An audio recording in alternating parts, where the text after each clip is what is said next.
Call the meeting to order, City of University Heights City Council meeting, Tuesday, June 13th, 2017.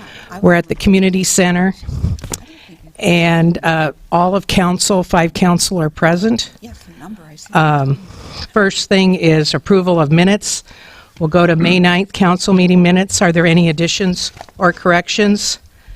Hearing none, the minutes are approved by unanimous consent. We also have minutes for the May 23rd special council meeting. Are there any additions or corrections? Hearing none, the minutes are approved by unanimous consent. And then first thing is Resolution 1724, and Jim Lane and Larry Berger are going to talk about the GO bonding. Go ahead, Larry. Welcome, Larry. Thank you very much, Mayor. Larry Berger, Superior Financial. You probably have met my associate, Maggie, at one of your meetings or so, and also she is my daughter. And she thinks she's my boss. So if you talk to her, tell her I did a great job tonight, because I think my review's coming up anyway. So anyway, as you can see, I handed out a letter with some bids behind it, and we did have a very, very good day in the market. As you can see, we will be recommending that you sell $295,000 general obligation corporate purpose bond series 2017 to Two Rivers Bank and Trust of Burlington, Iowa. They really kind of blew it out of the water. They sent us a bid for a 1.4892%. That is just absolutely amazing. We were expecting actually somewhere around a 2.9%.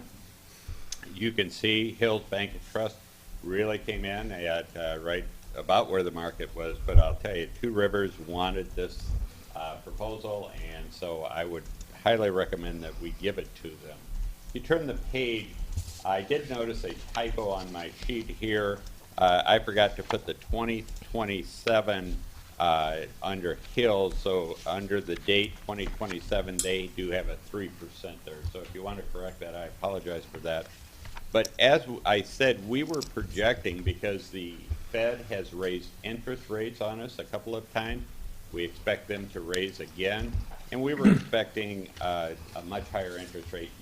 Somewhere around a 2.9 is what we were projecting, and that would have cost the city about $59,000 in interest before you paid these off. As you can see from the right-hand column, the bid and bidder sheet here, you are going to pay $26,788 in interest instead of the $59 that we were actually projecting. If you turn, I did give you copies of the bids that we took. Again, the Two Rivers bid is on top, the Hills Bank and Trust. And then the final sheet in your handout is your final retirement schedule. And please note that we did mark the call provision. And a call provision is when you have the rights to do something with the bonds. You have cash ahead, you can pay them off if the interest rates are lower at the time, which probably they won't be. We can refinance them. We will watch this for you. You don't have to take a look at it. We put it into our system, and anytime there's an opportunity, we will let you know if there's a savings in refinancing, or if indeed you have cash, you certainly can pay this bond off after the call, because bonds are investments, and the investors want to make sure that they get to hold their investments for a certain length of time. And so we have to negotiate the call with the underwriters and the banks to make sure that they don't penalize you in interest by making the call too short. So we have determined that the call is after 2023. At that time, you can do anything. Now, this is only up to the city to do something. The bank has no right to call them in, no rights to do anything else. These are locked-in rates for the duration for the 10 years that we have the bonds outstanding at the 1.489%. So with that, I would turn back to the cover sheet and recommend we sell $295,000 in general obligation corporate purpose series 2017 to the Two Rivers Bank and Trust of Burlington for the same price, $295,000, and a true interest rate of 1.48 4892. I would answer any questions that you have.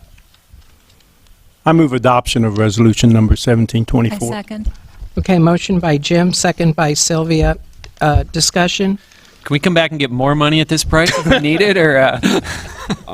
You know, the market has not gone up as we had expected. It's gone up probably about 30 basis points. We really had anticipated the market to Oh, go yeah. quite a bit. Yeah, no, And I'm- you wouldn't believe how many of my clients asked that very question after we bring them these rates. I can imagine. Jim, can That's you great. modify the resolution motion so that we adopt Two Rivers Bank and Trust? Sorry, say that again. I don't, Can the resolution be narrowed down to adopting Two Rivers Bank and Trust? yeah, I'll Does put it- it in to the minutes that way. yeah, The okay. resolution says, Yeah. The recommendation? Resolution. Oh, does it? Specify. Yeah, that's what I thought. I was a little bit, yeah.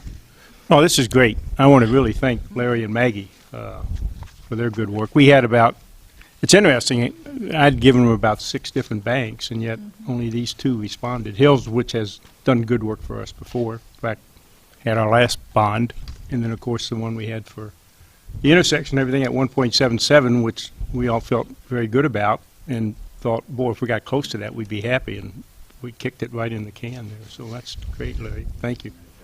Yeah, well, thank you guys. Appreciate it. And Jim, thanks for all your good work on this. Long hours and good work. Thank you. Okay, the resolution number 1724 is before you. Roll call vote. Zimmerman. Casada. Aye. Haverkamp. Aye. Lane. Hi. Maher. Aye. Carried. Okay, we have 2 guests tonight. We have Rick Dobbins here, and we have Ron Berg. And they're going to talk about Johnson County Jail alternatives. The floor is yours, Dr. Dobbins. Thank you, Mayor Fromm, Council, for, it's Tuesday night, and I just feel I need to be at a council meeting. I don't know how you 3 do it, but I'm going to refer to the slides. We're trying to Turn our heads. be as narrative as I have to be. Actually, on your agenda, this is termed the Jail Alternatives Project. I would add to that, I would also say that this, what we call the Access Center, is also an emergency room alternative project. We're going to talk about what government does, and what government does is take care of people who just need help, and the present society and services can't take care of them. It's always negotiable exactly what the government should do in taking care of people, but these are the people who have issues of chronic mental health that we're talking about. When you think about, the people who our law enforcement personnel will detain, at some point in those with acute mental health crises or chronic mental health crises, there is a time in their lives when the world around them becomes chaotic. The way that our system does that is that it is our law enforcement personnel who are called to these situations as a 9/11 situation or something a little bit less than that to take care of these issues.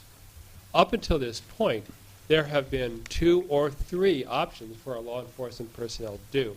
That's take them to the emergency room, which in our environment typically is the University of Iowa Hospitals and Clinic, where I work. I'm the chief of our hospice service for the Department of Family Medicine. Ron Berg, who's with me, is the director of Prelude. And when law enforcement goes to the emergency room, that's one option. The other option is to the Johnson County Jail. The third option is to, frankly, walk away. All 3 options are bad options for people who are in this part of their lives where they're in chaos. If they go to the emergency room, and I'm going to talk about focus on law enforcement personnel, because these are the people who we pay to protect us. We help train them, and these are people who, frankly, we want to keep them out on the roads protecting our citizens.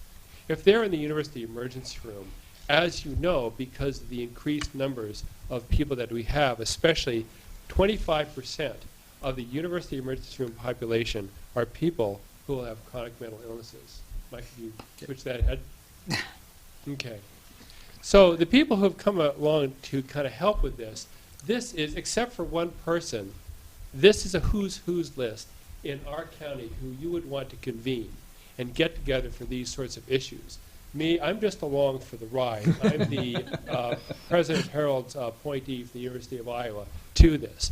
But I'm sure a lot of you know the people on this slide, and in addition to Mr. Berg here, these are the people who we want to solve this problem of the access center. Next slide, please, Mike. So this is the current situation, and actually, this is actually put together by a citizen of the city of University Heights, Dr. Michael Flom, and he put this together because it is supposed to look like chaos, because it is chaos. This is what our law enforcement personnel have to deal with. They can bring someone in crisis to the emergency room, psychiatric hospitalization, they can go to the crisis center. This is not a very workable solution. Next slide, please, Mike. Keep going. So I'm going to have you roll through the next few slides Sure. here, Mike, in terms of going through this, the whole thing. Thank you. Whoops, let me go That's back fine. one. That's good. Okay. And so the other place to bring these people is to the Johnson County Jail. You all recall that there were issues of overcrowding, and Ron will go into that in just a little bit. But these are places where if you detain our law enforcement personnel inside the University Emergency Room for anywhere from 2 to 8 hours, or if you bring them to the Johnson County Jail and they have to come in with these personnel, the paperwork that they have to do, I'm sure Officer Lyon could easily tell you how difficult it is when that has to happen. So the third option, not to take them anywhere at all, does not give them the services that they need. We are thinking of a better option. Rather than homelessness, joblessness, it affects criminal justice issues, issues of substance abuse. Next slide, please. So what we've trained people, what do they do when they hit the wall? They go to the ER because that's what we've taught everyone to do. From there, the majority wind up in acute inpatient units. Like when you go to Midas, you go get a muffler. It's just something that we do, and it isn't necessarily the best system. It's not even close to the best system. If a hammer is the only tool you have, everything's a nail. Next slide. And so we get to the vision of what we want to do. And so what we're doing in the middle is that the Access Center is basically one-stop shopping. Is where a police officer, and we look at other systems in San Antonio, in Kansas City, Kansas, which have replicated this, and a law enforcement personnel can go there, drop them off, and it's an honor system. They finish out their paperwork, and they're gone in 5 minutes. There's currently something called crisis intervention training, and we've already done that twice, where officers are learning how to interact with people with chronic mental health illness. It's a great program. The only problem is that we train them to handle these people in the best possible way. We still have no reasonable place to bring them. Next slide, please. So what we have is the Behavioral Health Access Center is what we are recommending. Currently, there's a group made up of the Access Center and elected officials from the City of Iowa City, Coralville, North Liberty, Johnson County, who are looking for spaces, primarily most likely in the City of Iowa City, to put this. And what this is it has different components. Ron will go into the details about these components, but this is basically where our law enforcement personnel or anyone can walk in, and there's a 24/7 triage opportunity.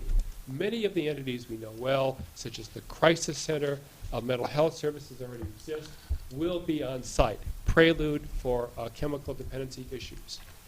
One-stop shopping, you walk in, and they have all these services as far as medical care, sobering units, telemedicine to the university emergency room to keep them from having to go to the university emergency room, jail diversion issues, crisis stabilization, one-stop shopping for all that they need to give them the care that they need. When you have someone that law enforcement detains and they shoot someone, clearly that person needs to go to the Johnson County Jail, irrespective of what mental illness they might have. If you have someone who's broken an arm, has a severe laceration, irrespective of their mental illness, they clearly don't need to go to the emergency room. There is a wide amount of people in the middle. And remember that 75% of the people in our jails have a chronic mental illness. And so we have to find a place where we can divert these people and give them the care that they need. They go to the jail, they become criminalized. They go to the university emergency room, and they become medicalized. They need to go where they need to get the appropriate care. Next slide. So these are the places that we've taken a look at that have replicated the model. The Kansas City, Kansas model is a smaller site similar to Johnson County in terms of population. Next slide. Again, this is what we're taking a look at in terms of inflow would be law enforcement drop-off. The ER can send people to this. They could walk in. Mobile crisis is a part of our crisis center. Can bring people to the access center as well, any community agencies. And the low barrier shelter is basically a shelter. It's a wet shelter, if you recall. All entities provide care to the shelter house for the winter to provide year to year. And we think it's time to make this sort of a permanent structure and entity. Right now, we're taking a look primarily in the winter months. But, this is something that we have to, if we do it year by year, it's something we have to do in perpetuity. The sobering unit, I'll let Ron go into that as well. Case management there, like I say, the professionals that need to be there, that aren't in the other areas, will be there. Next slide, please. And so diverting unnecessary hospitalizations and helping people, crisis stabilization, it's not hospital-based. It gets away from that institutionalization toward medicine, which is not appropriate for hospitals, the same institutionalization that's not appropriate in our jails because of issues of criminalization. They connect the patients to the services that they need that are really not available in those two other sites. Next slide. Okay, thanks, Rick, for getting us started here. Just getting warmed up. Will be another 30, 40 minutes. I'm going to go ahead and go down through this. There you go. Thank you. So really what we're talking about is making a common sense approach to this. And really that group of folks that Rick showed you from the beginning have focused on what we need to design for the individual from the ground up. That's really been our focus, is what does the individual in that mental health or that substance use crisis need, but also expanding that to what does their family need. So when the family is confronted with a mental health issue among their loved ones, where do they go so that they don't have those two poor choices of emergency department or calling the law enforcement. So we want a common sense approach. We want to do something that's worked elsewhere. We're not creating something new. We think we can do it much better, but it's building on models that we know have worked. And then really using this housing first approach, which is a model for homelessness population that right now in too many places, in order to access homeless services, you have to have your mental illness under control, you have to have your substance use under control.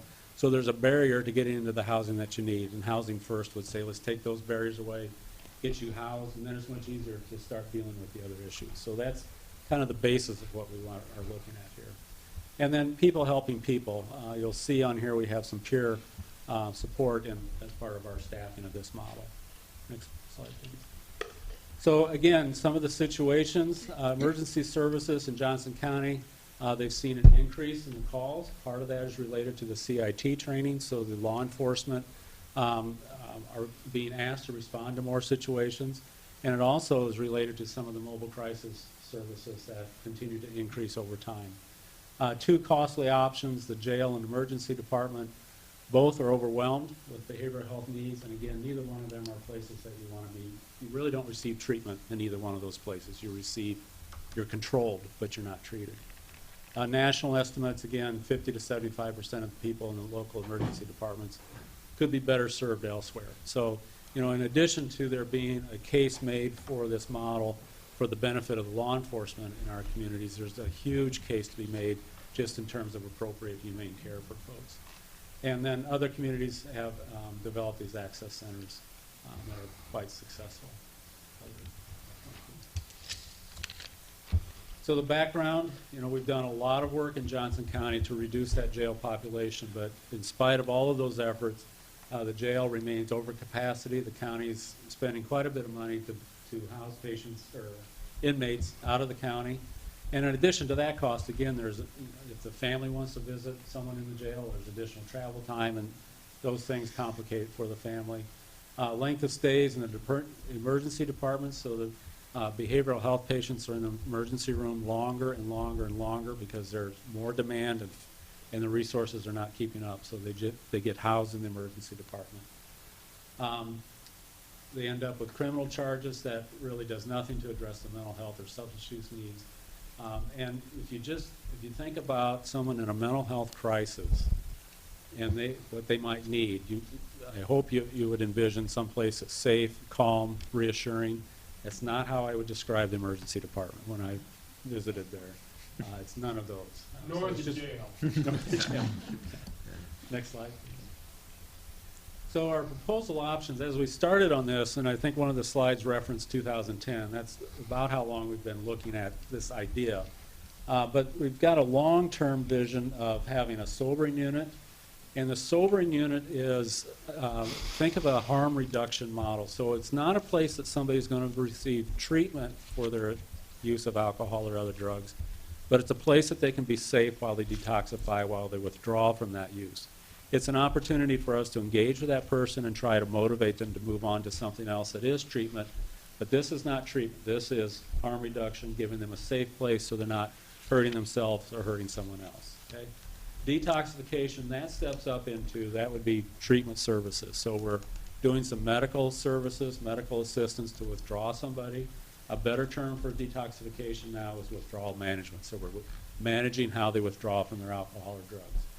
The difference between the crisis observation and stabilization is really in that length of stay.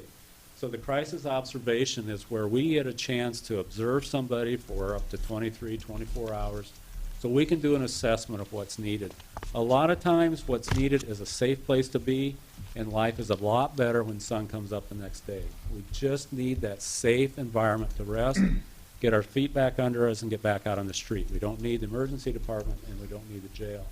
But then there are other people who maybe they got off their medication, maybe there is an extended situation in their life someplace, so they need a little more time to get that stabilization happening. So that's where we're staying here 5 to 10 days. Low barrier shelter, again, that is a place where there's no questions asked if you need a safe place to be, rather than being out on the street, but we want to make that available to you. Expanded mobile crisis outreach coverage, and the mobile crisis right now is dispatched through the law enforcement can call for mobile crisis, and mobile crisis team is licensed social workers and counselors that go out with the officers to see if they can help resolve the situation. And then medical or urgent care, we really have a vision of having some low-level medical services in this center. So when somebody does have that laceration or that sprain or that abrasion, it doesn't require a trip to the emergency department to get cleared before they come to the Access Center, but they can come straight into the Access. Due to funding, we want to back this up a little bit, looking at 10-bed sobering, the detox, really focusing on that substance use issues, the crisis observation and stabilization, low barrier winter only would be operating, and then the mobile crisis is operating at its current capacity, so we wouldn't envision expanding that right now. And then the 24-hour medical assistance, that would be through telemedicine rather than an on-site physician assistant type position. Next slide, please. So if you think about those services that we want to provide, this slide illustrates some of the staff, the professionals that would be involved in that. So the first column is the daytime hours, then the evening, and then the overnight. So we wanted to show that the staffing goes down a little bit in the overnight. The peer support, that's somebody with lived experience, either mental health or substance use lived experience. Nurses, emergency medical technicians, law enforcement, security. That's one of the lessons that we learned in visiting the other sites, is that's paramount to have good security available 24/7. So everybody is in a safe position. CADC is a certified alcohol drug counselor, and the LISW is licensed independent social worker. So, you know, a mix of some certified staff dealing with the addictions issues and then licensed independent social workers. Care coordinator, that is a staff that, if you think back to the earlier models where we had the input and the services and then the output, the care coordinator is about where do we go after we've been at the Access Center. So we don't want, the idea is that when you come there, we can do an assessment, we can identify what the services are, but then we want to get you hooked up. There's a wealth of services in Johnson County. We want to move you from the Access Center into those natural supports that are already out there in the community, so you don't continue to come back. If you come back, that's fine, but we want to try to interrupt that. And then the physician assistants and nurse practitioner and telemedicine. Next slide, please. So this is our initial assessment or initial financials. The top on the revenue, we've got Johnson County, Iowa City, Coralville. That's those are the funds that those communities are currently giving each winter for the low barrier shelter. So we wanted to reflect that contribution from those agencies. North Liberty and then Mobile Crisis, those are funds, the Mobile Crisis is through the East Central Region of Mental Health Disability Services region. So those funds would continue to support the Mobile Crisis that we have in this vision. And then other revenue, we know that we can bill for some services. The detox, crisis observation, stabilization, we can bill third-party payers for that. Our primary target for these payments would be from the Medicaid payers, the Medicaid, the MCOs, managed care organizations that are managing Medicaid in the state of Iowa. The Stover unit has no revenue because that is not a billable service, but we wanted to reflect that as not having that. And then the operating expenses, little over $2 million for personnel, food, and so on. Total operating expense of about $2.4 million. Total revenue of about 2.1. So we end up with a big red $322,000. Okay. We've got some strategies for how we can fill that gap, but we just want to see, on the first blush, where are we at with our income and our expenses. Next slide, please. So capital costs, we have to have some place to operate this. We've worked with architects here in town. Looks like we'll need between 15 and 16,000 square feet, roughly $7 million for that the facility to operate this out of. So if you look at the pro forma, the projected annual budget, the first step, we'd have a budget of 2.46, revenue or personnel of 2.1 million. Projected revenue again of about 2.1, so that's that $300,000 gap. When we go to the full vision that I said was really where we want to end up eventually, then we're looking at a projected budget of 3.7 million and a revenue of about 2.1. So the gap gets a little larger as we move into some of those other services. Yeah. But those capital costs are for the larger version. Yes. Yeah. They would be. It would be. The vision is to build it so we can grow into it. Yeah. Yeah. And the capital cost obviously is a one-time expense, and the others are the recurring annual operating expenses. Okay. Next slide, please. We've looked at the option. What would it cost to renovate? What would it cost to build new? About an $800,000 difference. Of course, the biggest disadvantage of renovating is that no matter what you renovate, you always end up with some compromise. When you're building new, the compromise is trying to stay within the budget. But the new construction gives us the option to design the layout the way that we think it would work best for us and how we can maximize the staffing pattern. And what we've seen in the models we visited, if you think about the front door coming into an observation center, kind of a triage center that can be seen for staff in the other units, so you can have a lot of visual observation across units, across services between staff, so you don't end up with staff isolated and having to double up on a position because you can't cover both areas. So that would be a real key for us in trying to design this, is that we have those efficiencies with the staff. Ron, do you have any idea about where it would be located, or what, are there any- There is some discussion, but it really wouldn't be fair to say what about that's, it, yeah. where that's about, because it's very preliminary. And But primarily Iowa City. yeah, it looks like it'd be in the Iowa City area. Next slide, please. I think this might be my last one. Yep. Now I get Rick to do the budget stuff. Okay. This is the justification for the ask portion. So, if you take a look, we took a look at, as far as asking the various jurisdictions to participate in the capital cost. We took out the population of each town, the arrests by different agencies, and plus Johnson County Ambulance Transport, roughly sort of the three ways of taking a look at this. As you look at University Heights with your population, you take a look at the University Heights Police Department, it's essentially all around the same in terms of all these threes. So it's for University Heights for ambulance transport, it's a little bit less than the other entities.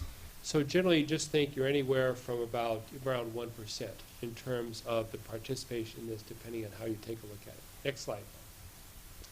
So Johnson County, remember, it's about close to a 6.27 million capital cost, up to 7. Johnson County is being asked 2.5, as is the city of Iowa City.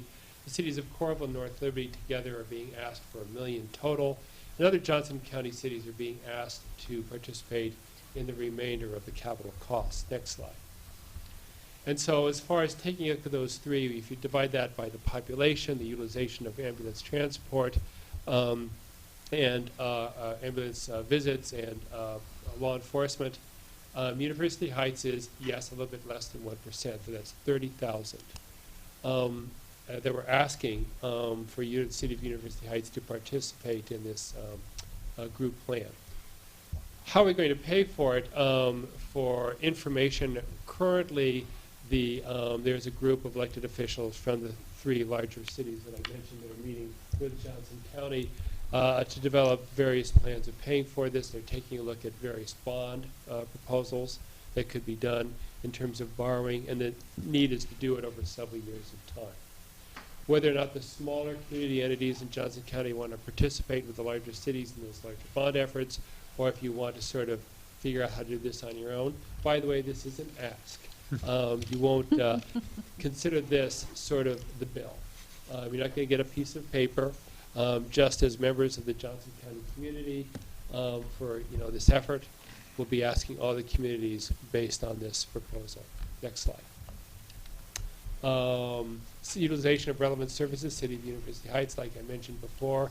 This is sort of how we took a look at it in terms of we came up with the amount that we asked as a total. Next slide. Questions? General reception, how do you have the Well, actually, very, very positive. Everybody's concerned about the dollars, of course, but the concept, the benefit to the law enforcement, benefit to the families and folks we're targeting to serve has been extremely positive. I think I've heard these issues talked about in the past 10 years. And I think it's wonderful that you're out here with the ask and with the plan and asking for the support. And legitimately what they're looking at is that I think what the entities, basically the capital costs are a concern, but they're not overwhelming, they're not a burden. The concern, of course, is ongoing costs. And so the reason we showed you the pro forma is that we're about $300,000 short. The idea, and this is the University of Iowa basically is looking at this too, we want this to basically to break even year after year. If that's the issue, then entities don't really have as major a problem putting a one-time capital cost into this. And so that's what we're looking to do. And so that's why the city and the counties are pretty excited about this, because we're very close to getting that done. What role is Bruce Harold playing? Is he out there helping you, working for you, talking about it? Not at this point. That's me. I'm sort of Bruce Harold at this point. But he's ready to step in because he's as excited about this as everybody. There is a different political reality for the University of Iowa, if I can sort of step away in my individual role. But the University of Iowa applies to all 99 counties, not just one. And so that's why capital costs are basically something we're asking of Johnson County. Ongoing costs in terms of what this means to a Board of Regents mission are very different. In terms of the health mission and the educational mission, there are very, you could imagine, this is a great place to teach people who are going to go out throughout Iowa. This could be replicated throughout Iowa. That does interest the University of Iowa. And that's why the University of Iowa is part of the options that Ron mentioned about taking care of that $300,000 per year deficit that we currently have in the It would also, Congratulations. Thanks. it would also take a huge burden off the university, because I remember being a nurse in psych hospital when patients were dumped at the doorstep because they didn't know what to do with them in the jail. So it's a current and bigger issue even now with the opium and heroin problems and the situations which are much more complex. Yeah, I think it's a great idea. And you can imagine, Dottie, for every opportunity that I have to ask for funding, the entities like this, I also have those same opportunities in the president's office. So, Good. What the annual operating costs you're showing 300,000 plus. Where do you expect to make that up? And would there be an ask for University Heights 3 or 4 years down the road on an annual basis or not? exactly. I'll mention one of the things in terms terms of is salary support for professionals.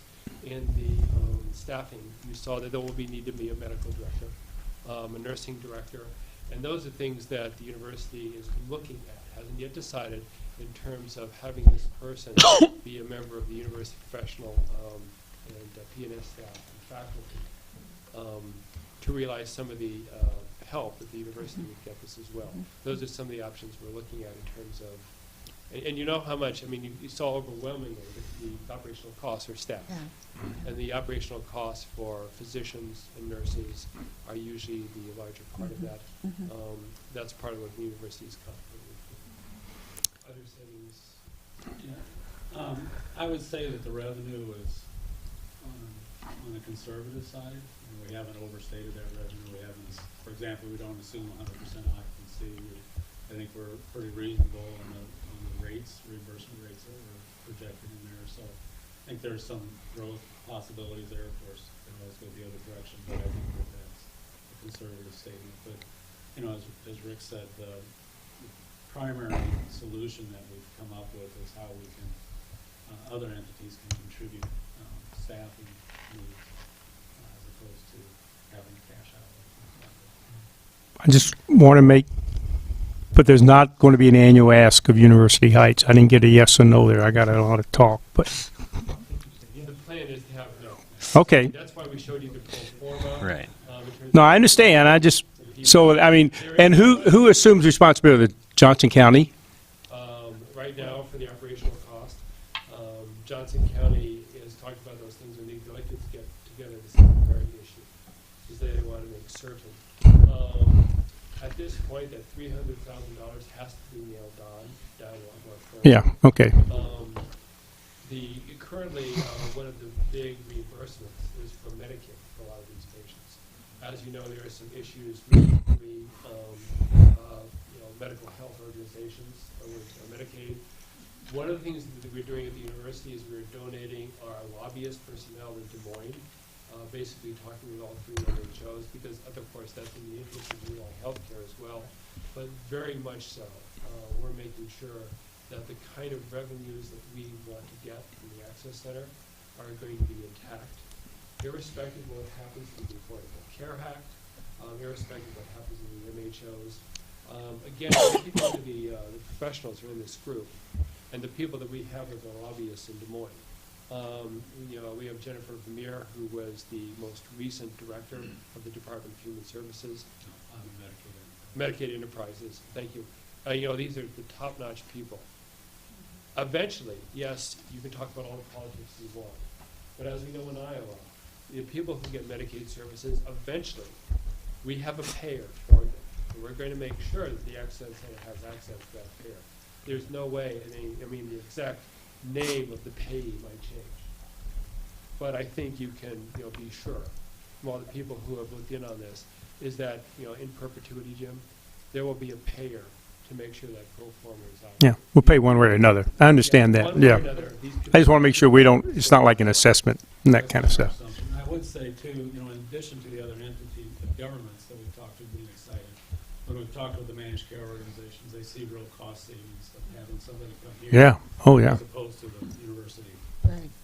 So Right. they get the business behind this, and that's a place to start with them. Get their attention that way. Plus, the outcomes are plus. Yeah, they're desperate to save money, so things like this, they're just. Yeah. Good Wait. partnerships then. Is this the only access center in the state? Is there other counties, Polk County? Has some of these services, they're not centralized in one spot. They've just recently moved to Broadlawns Hospital. Mhm. So it's some similarities, but not the central campus that we envisioned here. And that's the only other one that well, there is one down in Ottumwa that's more of a crisis stabilization type of service. Would Down near Ottumwa. would people come from other counties also?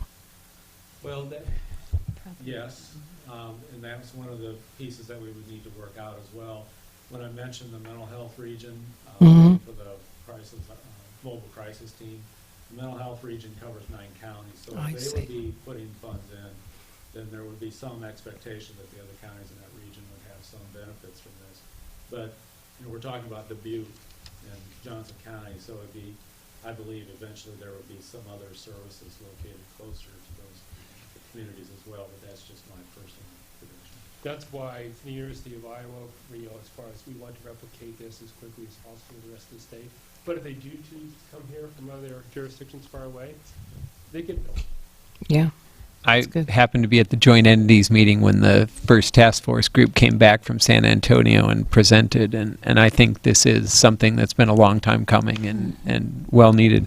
I think you guys also picked a good night to come to listen to our bond advisor mention that, you know, we're going to save about $26,000 on a bond issue that, you know, we may have sitting around. Exactly. Oh, Mary had a question for you in the audience.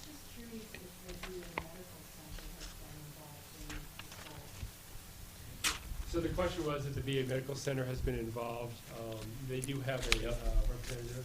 Yep, Randy Smith, I believe, has been attending our meetings here in the last month. So, yeah, in the last couple of months, we've been able to add some members to our meetings, so it's been helpful. But yeah, I know that the Salvation Army is kind of a spillover for people who cannot get into the crisis center because they can't contribute. can't get into the shelter house. Yeah, Yeah. shelter house.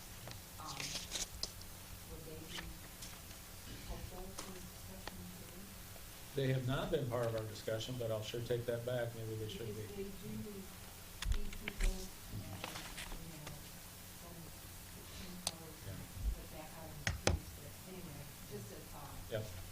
Just as an example, and the issue was, does the Salvation Army participate as well in overflow of people in crisis?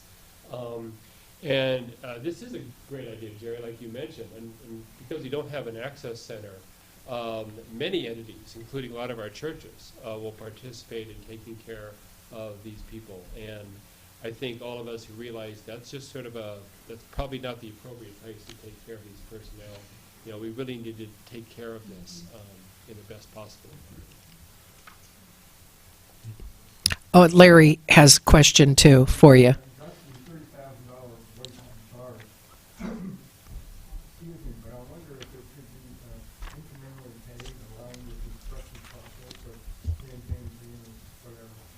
So we would have to come up with the money, the full amount all at once. So pay it over a couple of years' time, Yeah, or a couple of budget cycles. spread it out. Yes, Yeah. absolutely. So that's what the election group is taking a look at. Another exciting part of it, too, is the way that Lonnie Polkropic has jumped in and how they are training the police for a new dimension of interaction. You know, Chris could probably give a good report on Yeah. Been through that training. And that's a real plus to use them in a variety of ways, because they see situations that in the past sometimes they could not deal with because they hadn't been familiarized with them. And my understanding, you know, also, Ryan, is that the police generally have what they call a command and control sort of methodology, and that does not lend itself efficiently Right. or humanistically Right. to the people who contact you. Yeah. Any other questions from the audience? The council? Thank you so much, Dr. Dobbins and Mr. Berg. Thanks, everybody. Yeah. Thank you so absolutely. much for coming. Next order of business is public input. Would anyone from the public like to make a comment or talk to the council about something? Okay, next order of business is One University Place construction report and updates, and Glenn Siders is here tonight, and I know you sent a report. Welcome, Glenn.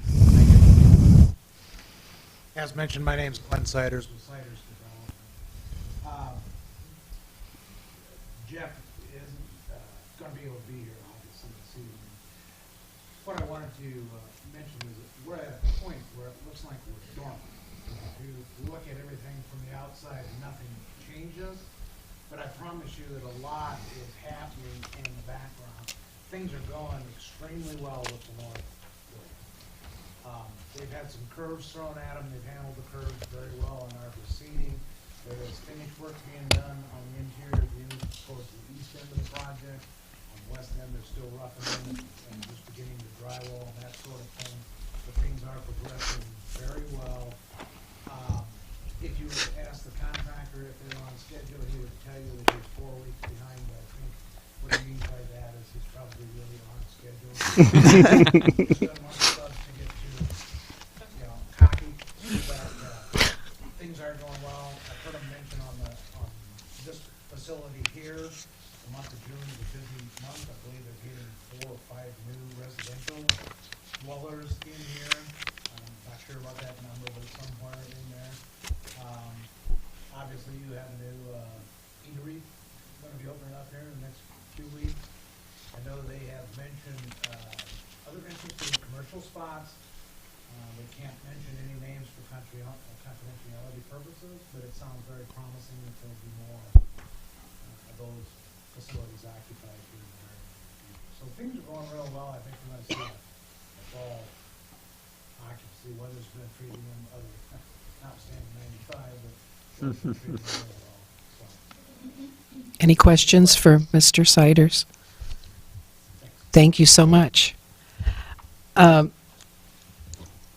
Let's see, then we're going to discuss on the agenda's appointment of a representative of the City of University Heights to serve as member of the Board of Directors of One University Place Condominium Owners Association, North and South.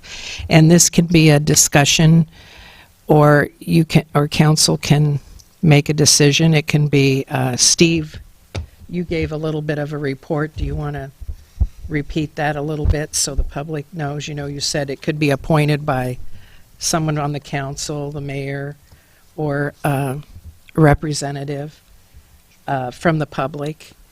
And I think, well, I'm keep talking, but I keep thinking, you said we could, in this discussion, it was people could submit their names if they're interested. Council could consider that. They could nominate, so this is kind of the beginning of the discussion on what council wants to do going forward with this. Sure. I'd like to start by making a historical comment as to the origins of this clause.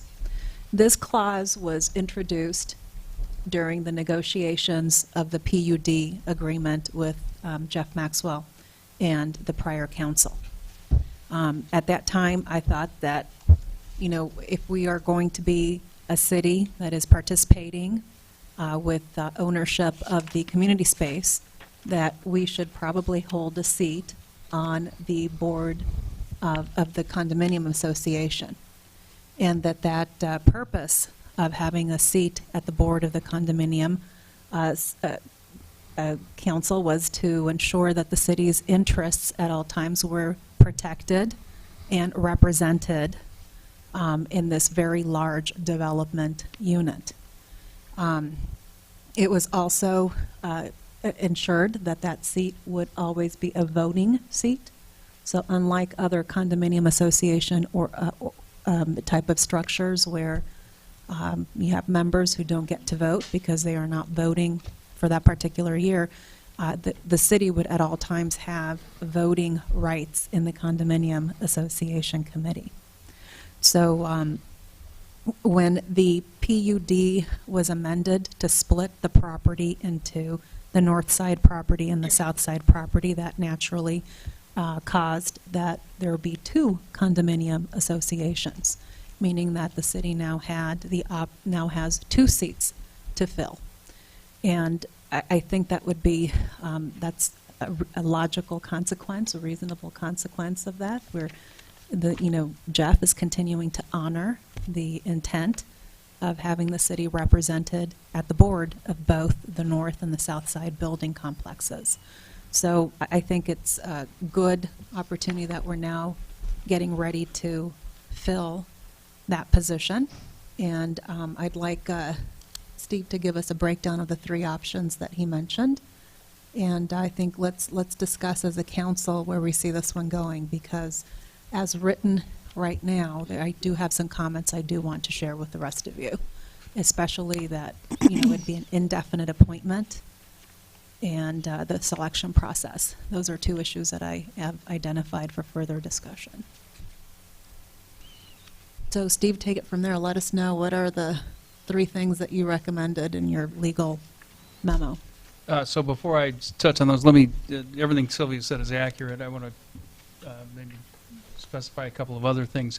The city's ability, right to have a member on the board of directors of each association derives from its ownership of this space that we're sitting in. So if the city ever sells it, that right goes away. The city also is a condominium unit owner, and could have, will be able to vote for other members and could have other people run for election with respect to like at-large seats in the association. So the council has whatever options it would like in terms of how it might solicit people from the public or from the council or both who might want to sit on these boards. The North Board, I don't think is really in place yet because the condominium isn't done doing anything. But the South Board is. I don't think they're meeting, but they will be. So I just point that out from a timing standpoint. But if the council wants to solicit names and take action that way, if the council wants to appoint one person to both boards, it may do that. If the council wants to appoint different people to each board, the council may do that, or however you want to proceed. I drafted the resolutions just because I was drafting resolutions, I guess, but I didn't really expect that you were going to, probably vote tonight. But that's your prerogative, give some public notice perhaps and take some names and decide how you'd like to go about the process. So let's start off by asking, number one, do we have a South Condominium Board Association right now formed? Yeah, there it is, and I should clarify. Both association boards are legal entities. I mean, they're created. My understanding from speaking with Teresa Morrow, who's kind of handling the property management end of things, I don't think. I mean, right now the board is just I think Kevin Munson and Justin Doyle, and I don't think they sit down and have board meetings, but they are required to eventually and soon. I mean, in the next foreseeable future. So I don't think there are any like ongoing present board meetings as far as I know are scheduled. That's correct.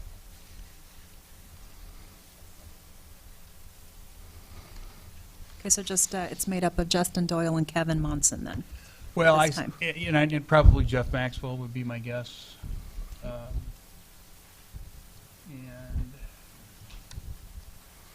let me just check something while I'm saying this. No, I just wanted to shoot the composition of the current board. Yeah, as is typical of a condominium development, the Sure. initial board are going to be the owners. Right. Developers.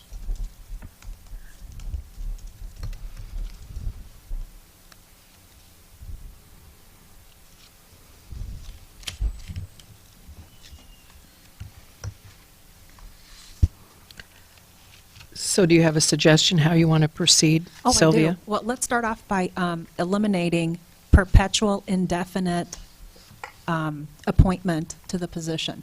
The way the resolution is written right now is like the Supreme Court of the United States of America until they pass. I think all of us here on council have to go through the rigors of a 2-year cycle where the electorate holds us accountable.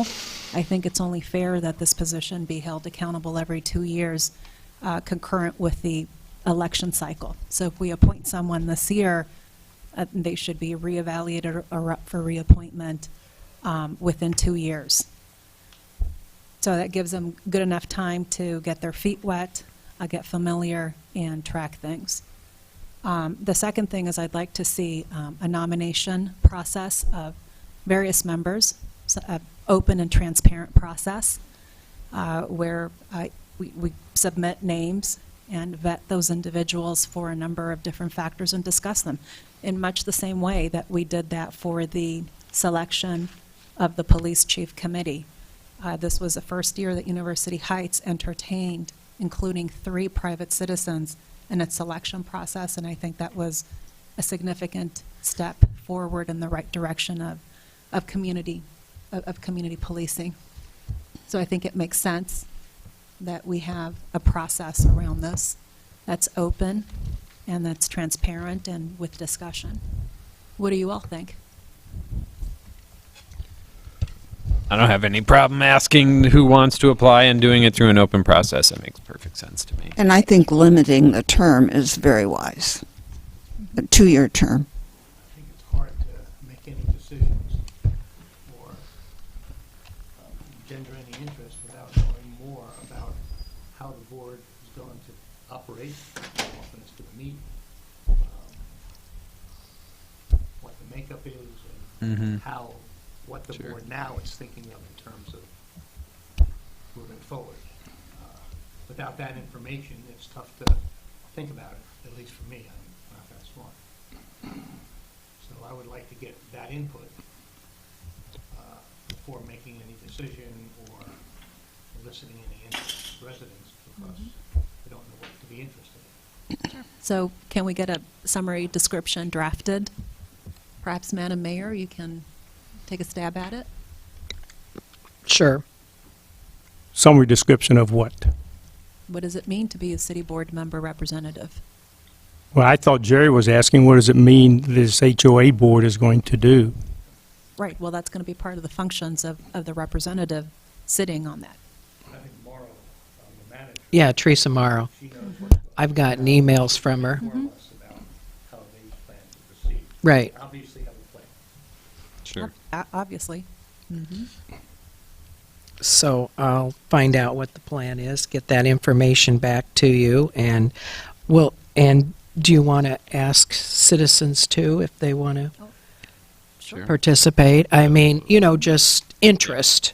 Right. Well, they'll have to see what the duties would be and the time involvement, but maybe. Right. And I think that's a fair collection of data. What's the commitment involved? Well, I just have a question. Having been on a condominium board, there are some serious interests, personal interests that one has to make, And here, a citizen would be responsible for the city's decision. So would they then, I think we need a process, because then would that person come back to council? How would that be handled by council? Because it would be more than one person deciding at a condo meeting. Because someone like an owner of a business is in a different position than a member of the city, representing the city. And I think conflicts is a Yeah, very conflict good would be comment that big. you're making, Mhm. although you're not calling it, but it is. I think we, Mhm. and I think, we should open up this vetting process to counselors if they're interested in applying for the position concurrent with being Mhm. counselor on council. I don't see a problem with that. You might want it to be a counselor. Mm-hmm. Because the decisions are going to be pretty huge. If the individual can't make them, then, I don't think they combined the city, and I think that needs to be clarified in the, in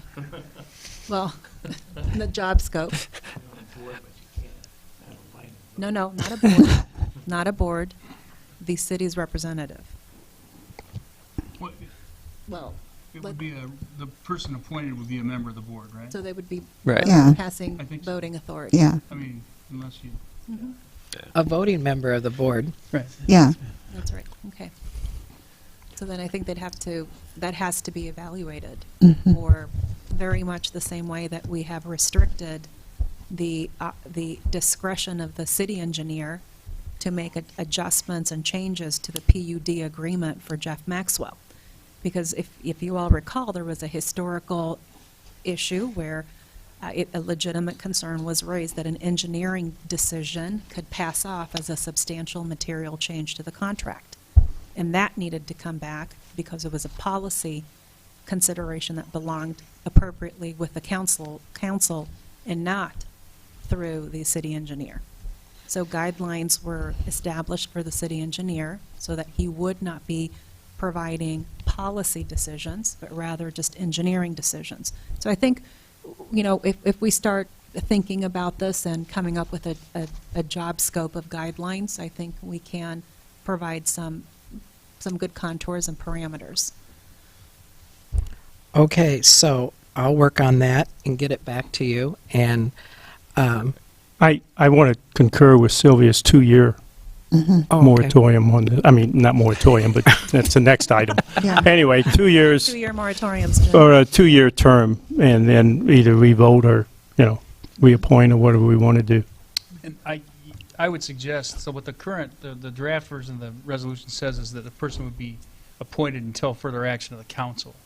And I would suggest that if you specify, 2 years or whatever time you might specify, I would suggest that you say 2 years or until further action of the council.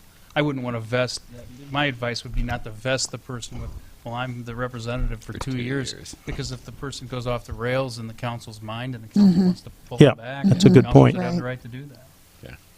Well, I think that's why it's going to be important to have guidelines, so that you don't wait 24 months to, as a council body, to Yeah, no, I think to rein both in of those are an good. agent. Yeah. Essentially, they're an agent on Yeah. behalf of the city. Okay, very good. For the benefit of the fellow councilors, I am willing to do this. So I just put my name in the hat there. Thank you. No. So we avoided the 1, 2, 3, not it. Okay. Okay, we'll find out some guidelines and go from there. Yeah, maybe I won't be, but at this point I am. Okay. Then, now Josiah, we have here the permeable paver of OUP with the north parking. Yeah. That was in your report, and we have it now. It was a nice drawing and everything. It was easy.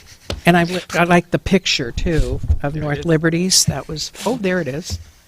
I forget we have this great Well- screen. Would you like me to summarize Yes. Yes. that? Okay. So the picture on the screen is a picture of permeable pavers in a parking lot installed earlier this year. So the request from the developer for the OUP site was to make a change to add a bay of parking here in the middle parking lot on the north side. So it'd be the row right in front of this north building they're working on. So as I noted in my report there, it essentially, I think, touches 3 things. Parking is the first one, obviously. They add 27 spaces with this additional bay of parking. That puts them at 102. The allowable amount of above ground parking in the PUD was 108. It affects stormwater because they're adding the parking in the only spot they have, which is where the biocell was placed in the original design. So thus the picture of the permeable pavers. The proposal is to build the parking bays with permeable pavers. They're a similar stormwater management practice to biocells. The biocells, obviously, the water runs off the parking lot and down into them. The permeable pavers catch it as it's coming into the paver areas. They drain through. From my perspective, the big thing was, do the permeable pavers that they're proposing treat water to the same design standard that the biocell was designed? And after reviewing the calcs and the areas and the depths, they do. Both the biocell that was originally proposed and these permeable pavers capture the water from what I noted there is the water quality volume, which the design standard was how do we design something without over designing it? And there were studies that found that the 1.25 inch rainfall in Iowa is like 90% of all the rainfall. So that's the standard. So they both meet that, and they both exceed that actually. The last thing would obviously be the landscaping. The change that I highlighted in the drawing was that there's still 10 trees, but 6 of them were converted to aspen instead of elm. So those are the same trees that were out in the front of the south building here, and I believe that was done because of the shape of them, and they're closer to the north building. All the plants that were in the biocell are gone because they've they've been replaced by the pavers. So those are the three components of the change, and the short and the long of it, I guess, on what the impacts are. So Josiah and I discussed this along with Glenn and felt like this was a minor change, but it's still significant to review with the council. So we just wanted to update the council on what we were going to do there. So if there's any questions, we'd be happy to answer those. So they're going to decrease the bioswale in order to make parking spaces They're not going to decrease it, they're going to eliminate it. altogether? The north biocell. Yeah. Mhm. So there was two. There's the one that's out there now in the middle. That's obviously in place. There was going to be another one that mirrored it on the north side. And is the That's where the row of parking is now. Right. Yeah. And part of the issue why we had the bioswale was in order to manage water runoff, right? Yeah. So are the permeable pavers doing a comparable, if not similar job to managing that water runoff? That's correct. Yeah. Okay, same capacity, 10 units being managed? Yeah. And both the biocell originally and the permeable pavers are actually above the design standard. So they're going to capture more than they need to. All right, I guess I feel comfortable knowing that the objective of why we went with the bioswale was for better water Yeah. runoff management, and if we're still ending up with the same conclusion, Right. I think that's a fair. Yeah, Josiah's original concern was the trees and what they were doing there, and we've got that answered now too with the new trees. So All right, thank you. thank you. Thank you. No other questions. We'll go to mayor's report, and I submitted a written mayor's report, and there's copies over there. And if you have any questions, you can ask me. We'll go to Stan Loverman came in, and there you are, Stan. And welcome, Stan. And you're going to give a housing inspector report at this meeting and talk about some rental changes, possibly. Hello. Hi. Dan? So it's been this past month has been the month of tall grass and weed complaints. So there's about 10 properties that I've had interactions with, off and on.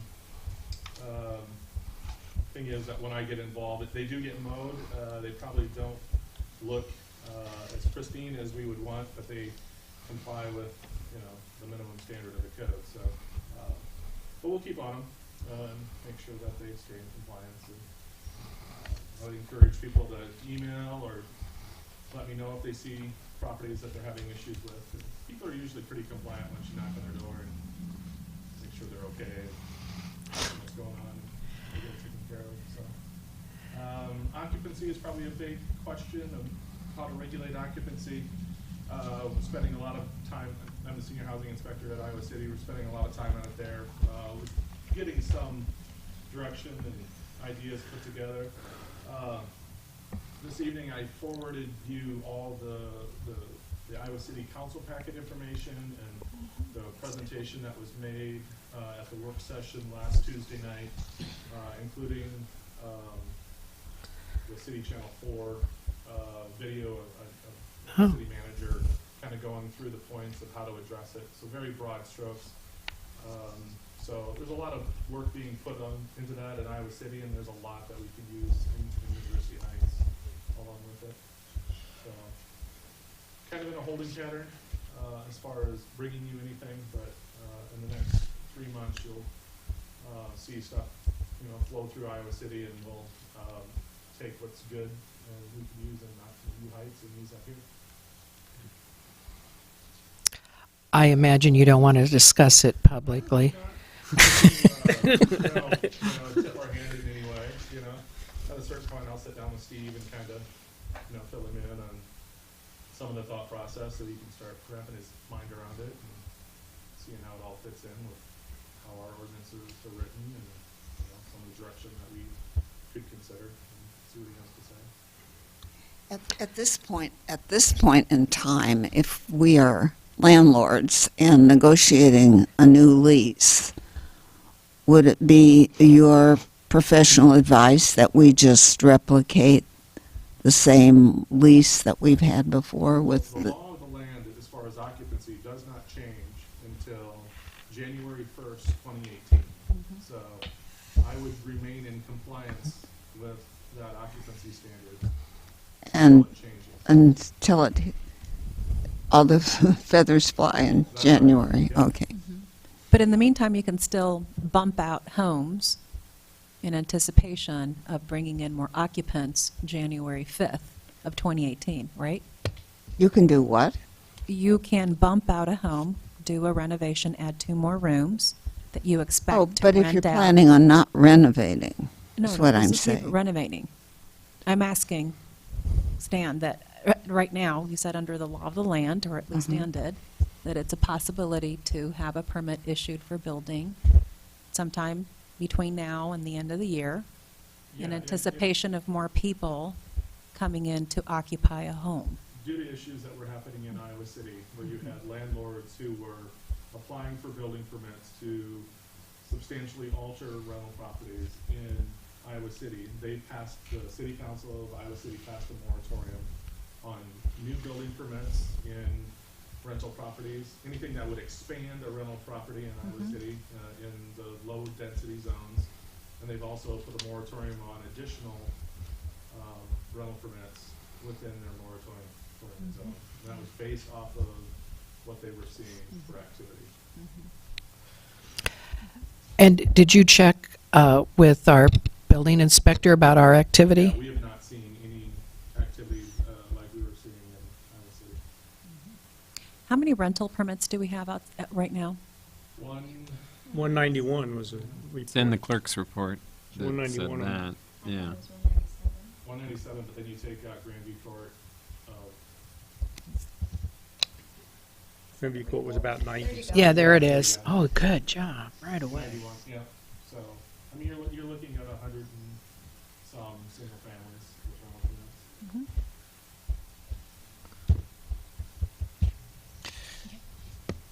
It would seem to me that we, given our building permit activity is low, and given the fact that I would think our landlords would be delighted just to be able to rent to the number of bedrooms they have, I don't see anybody necessarily.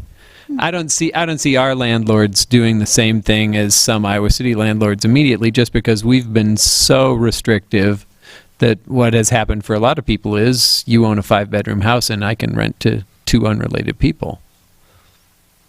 And I would say it's a legislative decision. I would Sure. say we haven't seen a sizable increase in demand for rental permits Mhm. at this point. Doesn't mean we won't. We haven't seen an increase in building permits.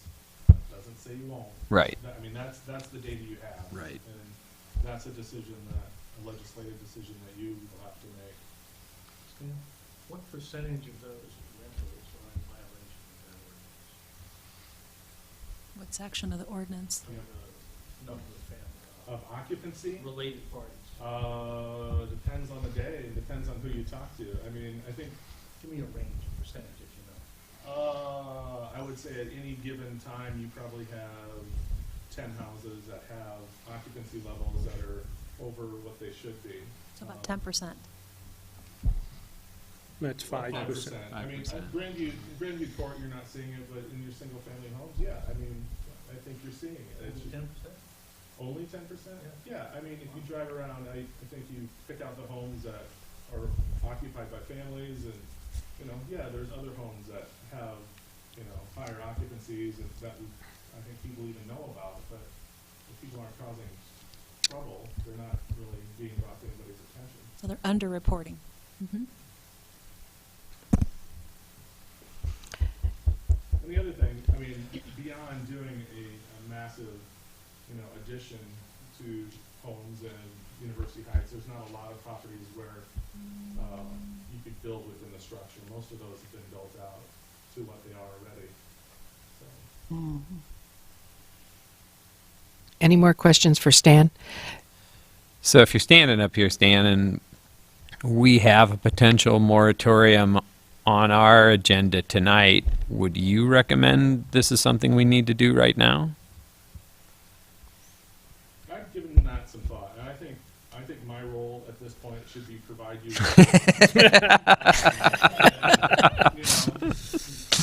You can do it. Way to dodge the policy question, Stan. Nice work. You know, Stan did serve on city council for a number of years, so he knows. Okay. I appreciate that. Stan, since you do have the privilege of working for another municipality, who I won't mention, so that we can, continue the nice diplomacy here. This is a much larger municipality, and they're still reviewing and considering their options, right?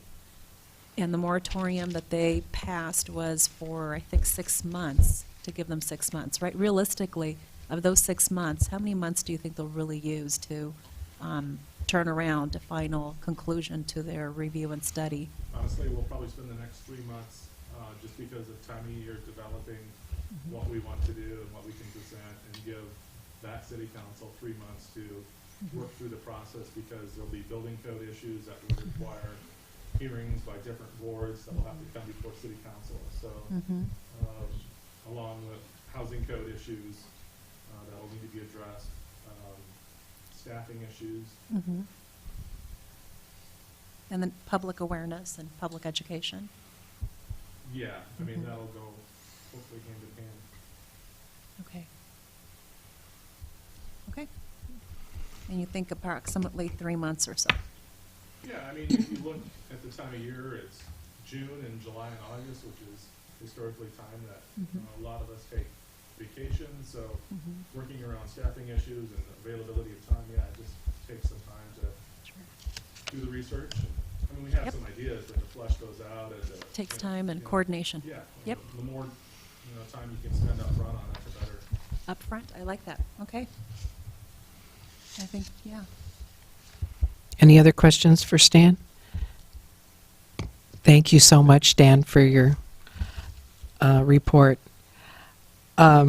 Sylvia, did you want to talk about consideration of resolution enacting a 9-month moratorium on the issuance of new rental permits and building permits that result in an enlargement of a rental dwelling to R1 zones to allow the city council time to consider certain changes to city ordinances? Okay, sure.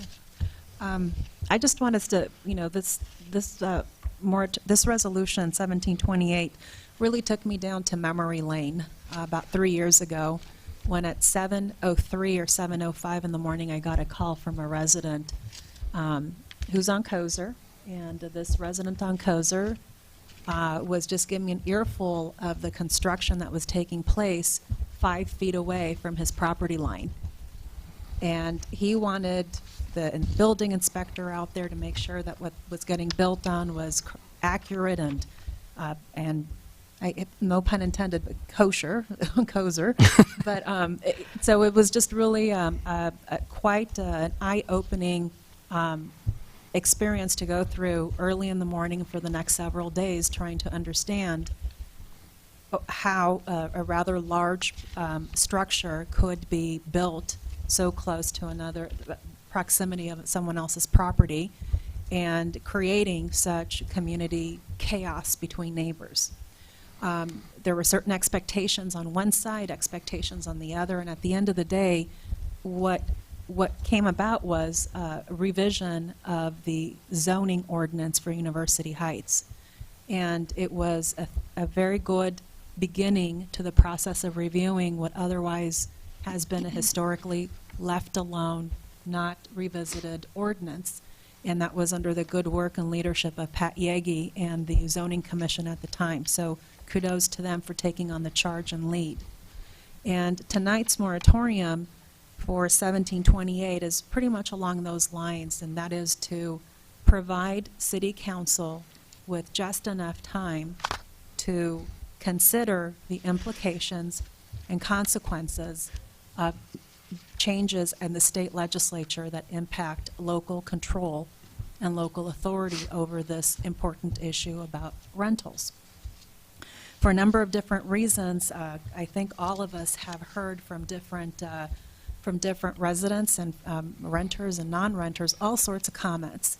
And I think that the proposed moratorium resolution 1728, the intent is to solely allow time for this council to think through some considerations as to where we're going as a community on rental occupancy and bump outs that occur as a result of having to adjust to those new standards of rental occupancy. So I modeled the ordinance to another municipality that this city body has often looked to for guidance.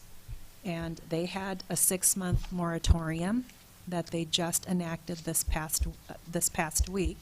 And so I figured, well, why don't we follow suit with 6 months and then give ourselves 90 days if we need it to, consider University Heights situation and get our act together as a city council. So the intent here is limited solely to building permits that would change or modify or create the alteration of a structure with a house in University Heights to accommodate this new law that comes into effect in January. And it would also stop or restrict the issuance of new rental permits, which could just as easily result in over-occupancy and many of the other issues that we still have to address. It does not disturb, it does not bother any of the existing 100 or so, 100, is it 198? Yeah, 198 rental permits that are on the books. They're essentially grandfathered until this council body announces guidelines and new ordinances. As you heard tonight from the inspector, this is going to be a comprehensive process. We're all going to have to entertain building code changes, housing code changes, staffing issues, and of course, public awareness and public education on this. And July is the time that the city has historically sent out its permit renewal forms, which is next month. And we haven't even considered an alert to say we will be addressing this issue one way or the other. We haven't done anything. And so this moratorium buys the time that the council needs to sit down and think. We can discuss whether you think the time is appropriate from 9 months to 6 months to 3, but it buys you the time that should go into considering this very important issue so that on January 1st, 2018, this council body is not flat-footed because it failed to take into consideration planning time. So that's why the moratorium is before you tonight. It's gone through Steve Ballard's review, and I think he circulated. Steve, can you walk us through what changes or comments you have, especially whether this is a defendable moratorium, in case any of the councilors are concerned that it may be questionable? So the only changes that I made to what you prepared, Sylvia, was to clarify that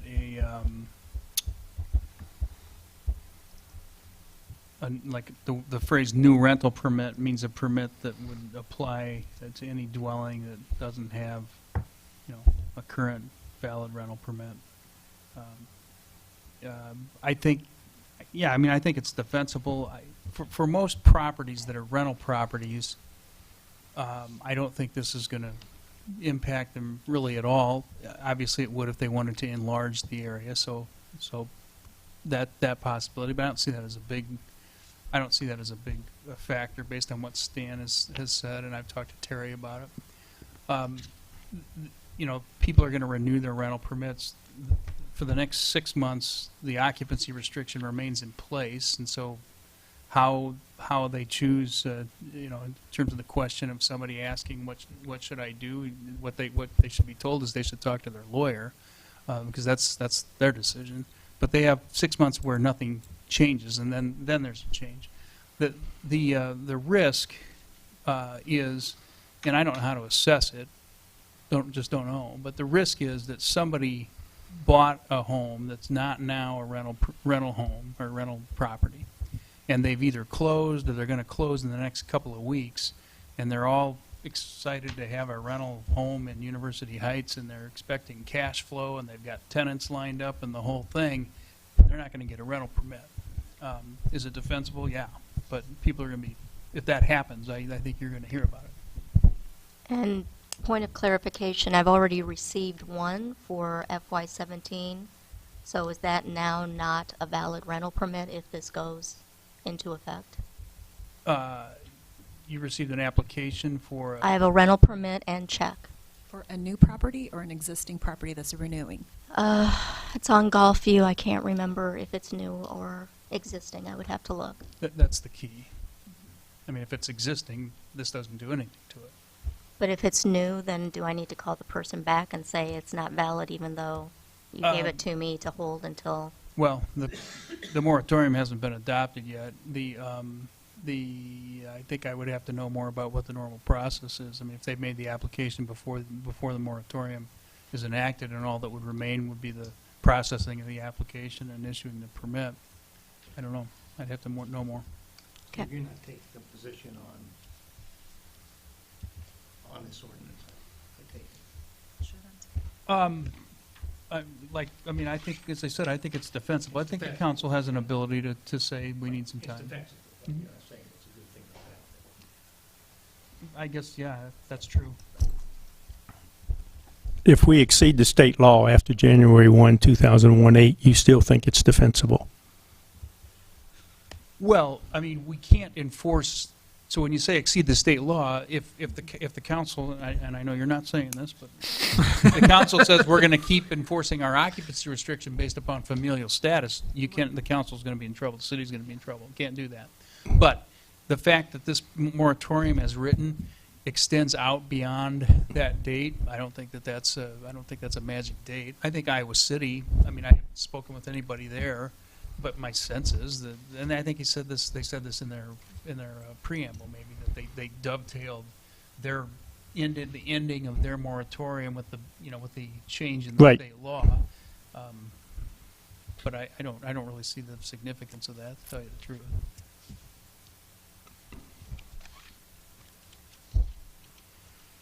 I would think that by January 1, we would need, as a council body, to have had already codified by 3 readings ordinance changes, or collapse them with a 3rd reading by December, so that they are in effect January 2nd, or January. Yeah, I understand, yeah. So if there's any modification to the moratorium in order to make that consistent and actually put the pressure on council to really perform, I'm all for it.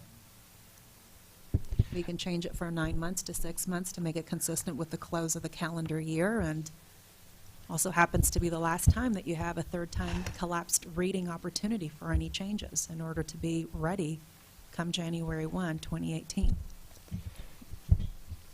I mean, that's obvious we need to work on this issue. I just don't think we need to go to the steps of a moratorium just because we haven't seen. I mean, I look at the 8 building permits we've had this year so far. I just don't, having gone through the moratorium before and having extended it twice, I just don't see a need in this case to go through those same steps. I think we can get through all of our changes into how we want to make a rental code that protects the community and is still within state guidelines.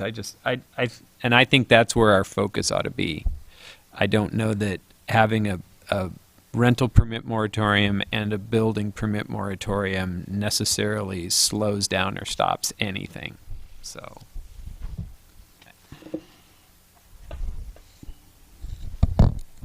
Pat Byer, I know Building and Zoning have been looking at all these setbacks and all these other types of things in relation to extensions and those of buildings themselves.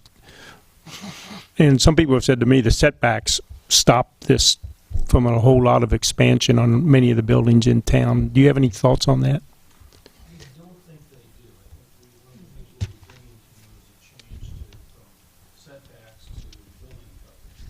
And I went through and manually calculated building coverage of every single-family residence in town. And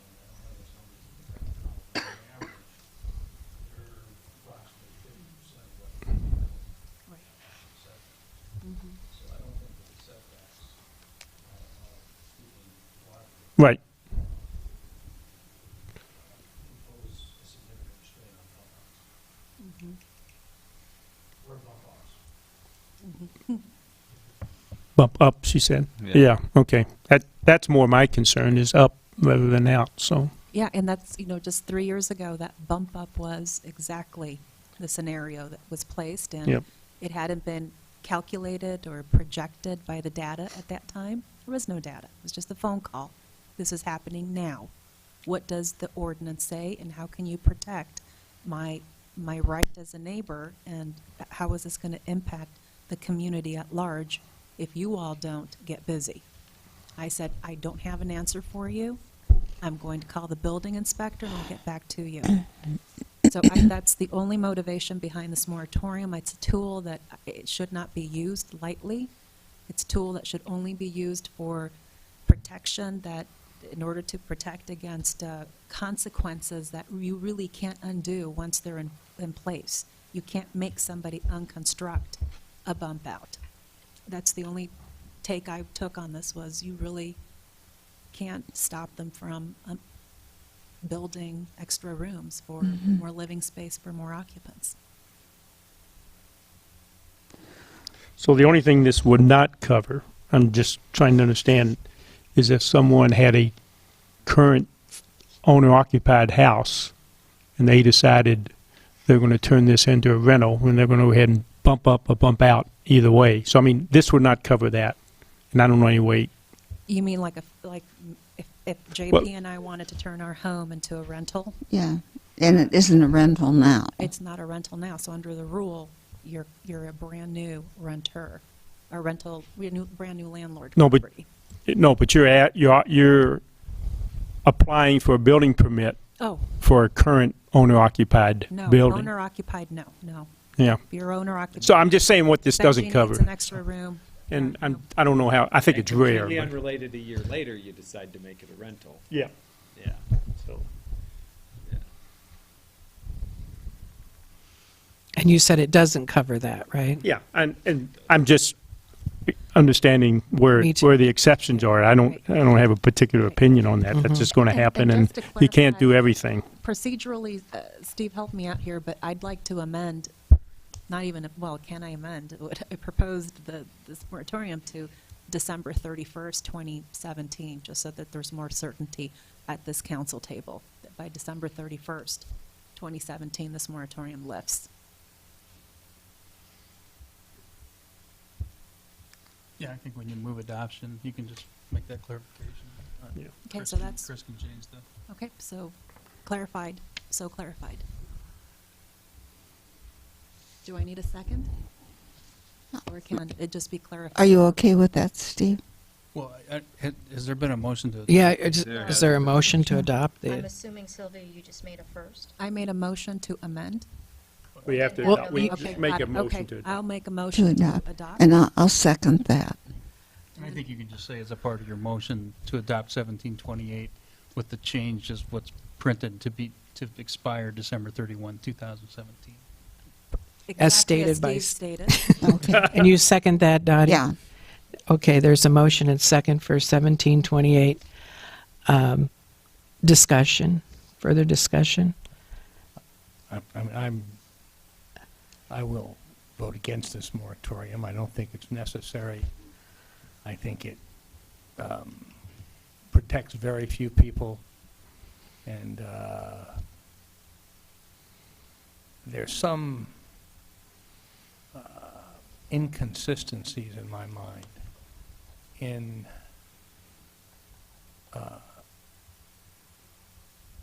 a council that distinguishes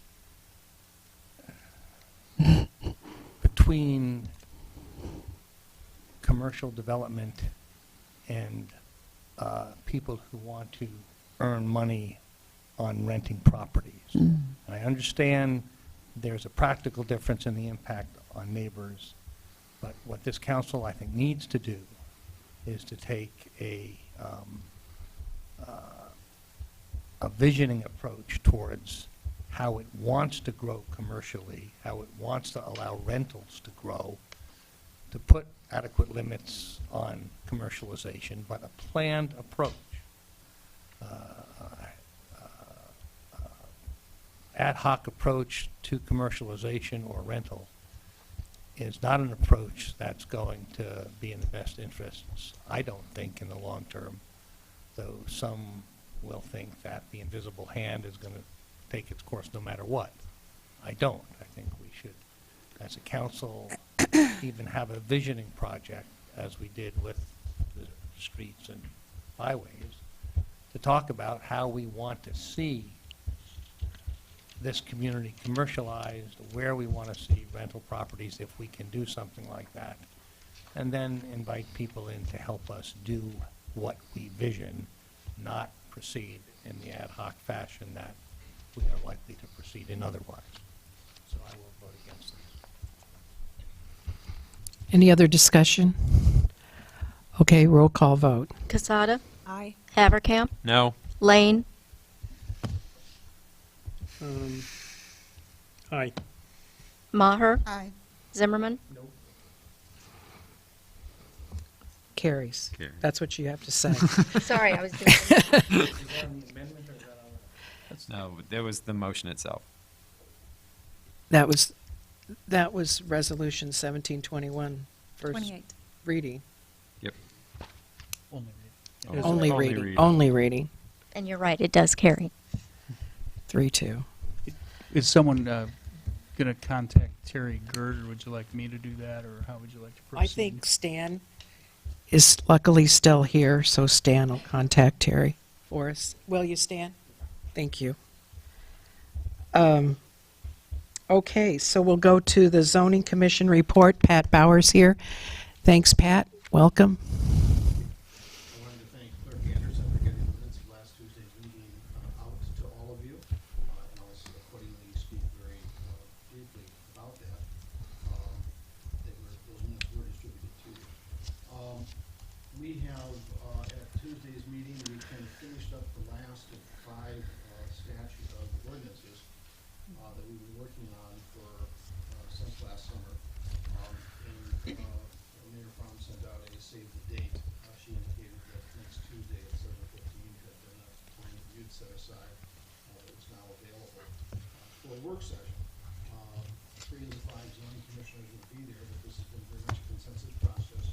And what we'd like to do is walk through those 5 things and try to explain to you why it is that we think that would be sensible things for the city of University of Westover.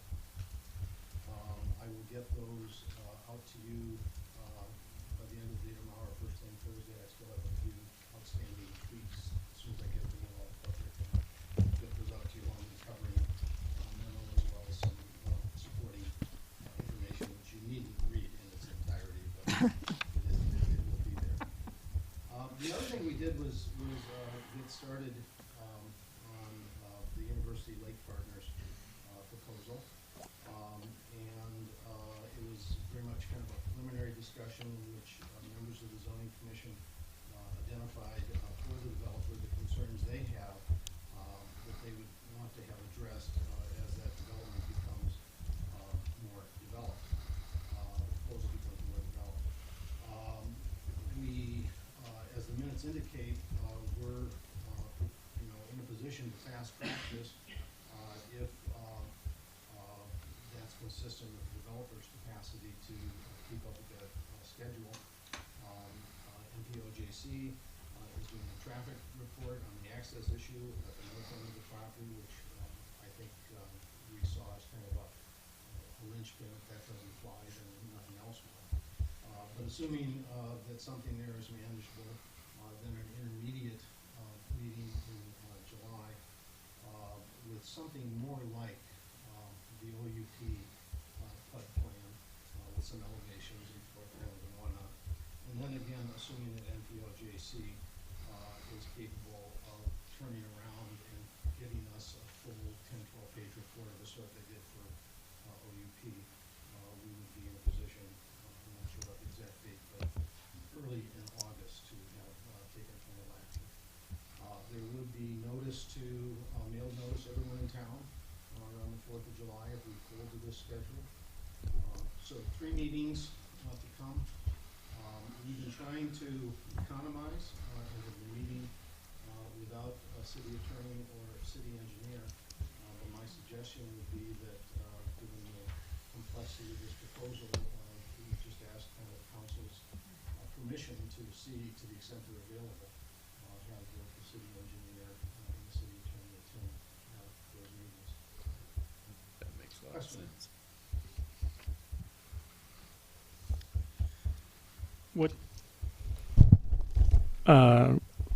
The main things then required from the developer still is the MPOJC reports. Is that it? What they, again, it's up on the website as an attachment to our agenda, but their proposal is relatively bare bones. And I think what they heard from the commission is we would need to have something more detailed, both to allow Steve to draft the kind of implementing ordinance that would be necessary to permit this to go forward, as well as to provide MPOJC with the kind of foundation they would need to do the kind of compatibility analysis with surrounding properties and uses and whatnot. So, there's a proposal out there, but it's, as I say, it's relatively bare bones at this point. Did they indicate they'd have any problem doing this, or what did they? No, Steve is acting as the contact person for them, and they seem to be appreciative of our ability to move things along. It won't be within the 45 days, but relatively soon thereafter, as such things will. Yeah, that's right. I haven't talked to him since the meeting, but at the meeting, they indicated that they were very agreeable to working with the commission, timing, whatever, so I don't see any issues from their standpoint from what they told me. Okay. You could forward them my emails to you guys, because I think I did not, I sent something to the mayor and the city attorney for expectation would be forwarded to. Oh, well, it was to Steve, and he was the communication. Steve and I had a conversation, and we agreed that he should be the contact person. Right. Stay out of that. So what do we need to forward? Those two emails that he sent, Okay. June 10th, Oh, right. Okay. just came, I think it was, Last Thursday. yeah, I think it was, a few days ago. Let me think. So we're going to have a work session next Tuesday at 7:15, and 3 of the commission members are going to be there. And you're going to go over what work you've done and review that with the council. And I thought, and I'm kind of saying this to the council too, I might make it possibly a special meeting just in case something would come up that council would need to make a decision on. I don't know if that's okay with council. I mean, Yeah, that's fine. Originally, Josiah and I thought we might have to try to pay a bill, but you don't have to now? we don't have to. Oh, I have okay. a bill to submit in this fiscal year, so I wanted to ask for how I can do that so that it doesn't get charged to the 2017 There you go. farmer's market. We can take it up at the 20th, can't we? Yeah, we can do that at the 20th. Yeah. That's fine. And then, so I'll make it a work session special meeting in case, because things have popped up, but luckily not too many now. I think part of from our end, with the talking through the 5 proposals, and also getting some sense of view about the process that you think would be appropriate. Whether we should be notifying everybody now by mail, whether it should be, August, September. Right, okay. Because to the extent it includes things like voting coverage, it potentially impacts everything. Right. Because of the Good point. significance of the discussion, I'd like to propose that we secure videotaping of this special session or working session, just so that we have it on tape. Yeah, we'll work on that. Okay, thank you. Okay, thanks, Pat. Well, to tie that along with Pat Bauer said, we have consideration of Resolution 1727, authorizing the mayor to sign and the clerk to attest the agreement with University Lake Partners LLC, Jim Glasgow and Greg Stiltner, providing for the reimbursement of the city's reasonable professional and clerical fees and expenses related to consideration of a development proposal for 901 Melrose Avenue. I move adoption of Resolution 1727. Second. I'll second. Motion by Jim, second by Dottie. Discussion. Roll call vote. Haverkamp. Aye. Lane. Aye. Maher. Aye. Zimmerman. But no one should make this have anybody think there's any reliance interests for either party based on this. This is just, they're paying us for professional services and with no implications at all. I vote aye. Thank you. Yeah. Casada.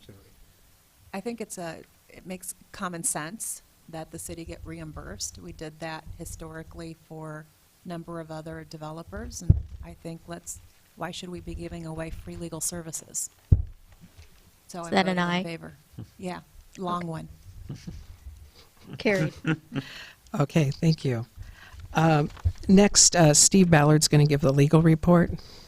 Yeah, I don't have a lot to add from my written report. Just what's on the agenda, I think, is all I wanted to go through. So the first thing is the first consideration of ordinance 206, and I sent around the revised proposed ordinance. I think I didn't understand what the tree board was telling me, and I was a little ambitious in what I said. I think I was requiring all the ash trees in the city to be removed, which I thought that's what they wanted. Turns out not. So it's Just like Dutch Elm. yeah. So the proposed ordinance 206 before you adds, dead ash trees to the ordinance 31, which declares certain trees, Dutch elm, nuisances and requires them to be removed and gives the council an ability to cause them to be removed and tax the cost to the homeowner. That's what the ordinance says. A question did arise about dead trees that are in the in the parking area in the city right of way, and what the code says is that dead wood, that's the phrase, on city property, and the city's required to remove it.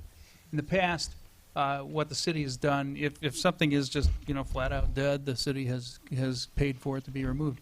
If it's in the process of dying, historically what the city has done is worked something out with the property owner where the costs are usually shared evenly. And that's been the practice. That's not in the ordinance. As I said to Jan Leff when she was on the council once, I said I've always wanted to quote this, and I said it's not that the tree is merely dead, it's really insincere. And so if it's not dead, it's not dead. I think the city could take that position. I think it's a better position to say, let's share the cost, but that's the ordinance that's before you. I move adoption of ordinance 206 with a great Wizard of Oz reference there, Steve. Nice. Motion by Mike, second by Jerry. Discussion.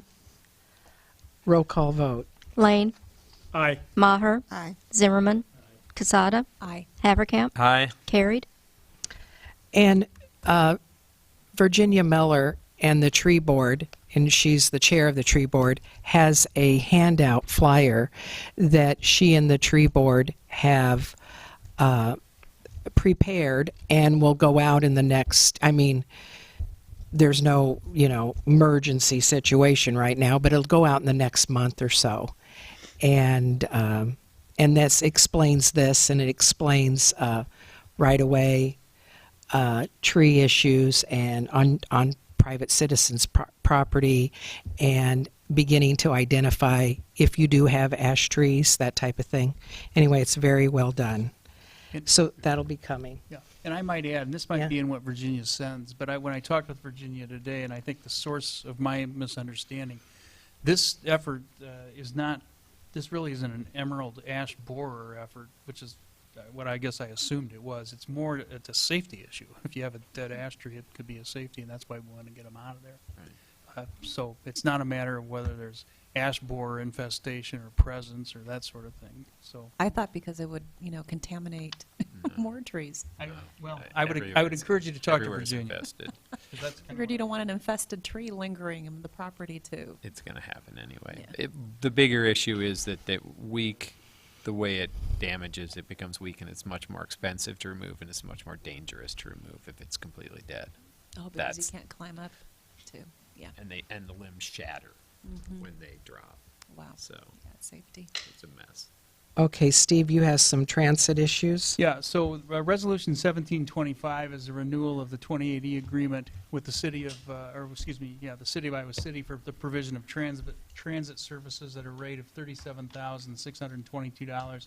Represents a cost of living increase 2% over last year.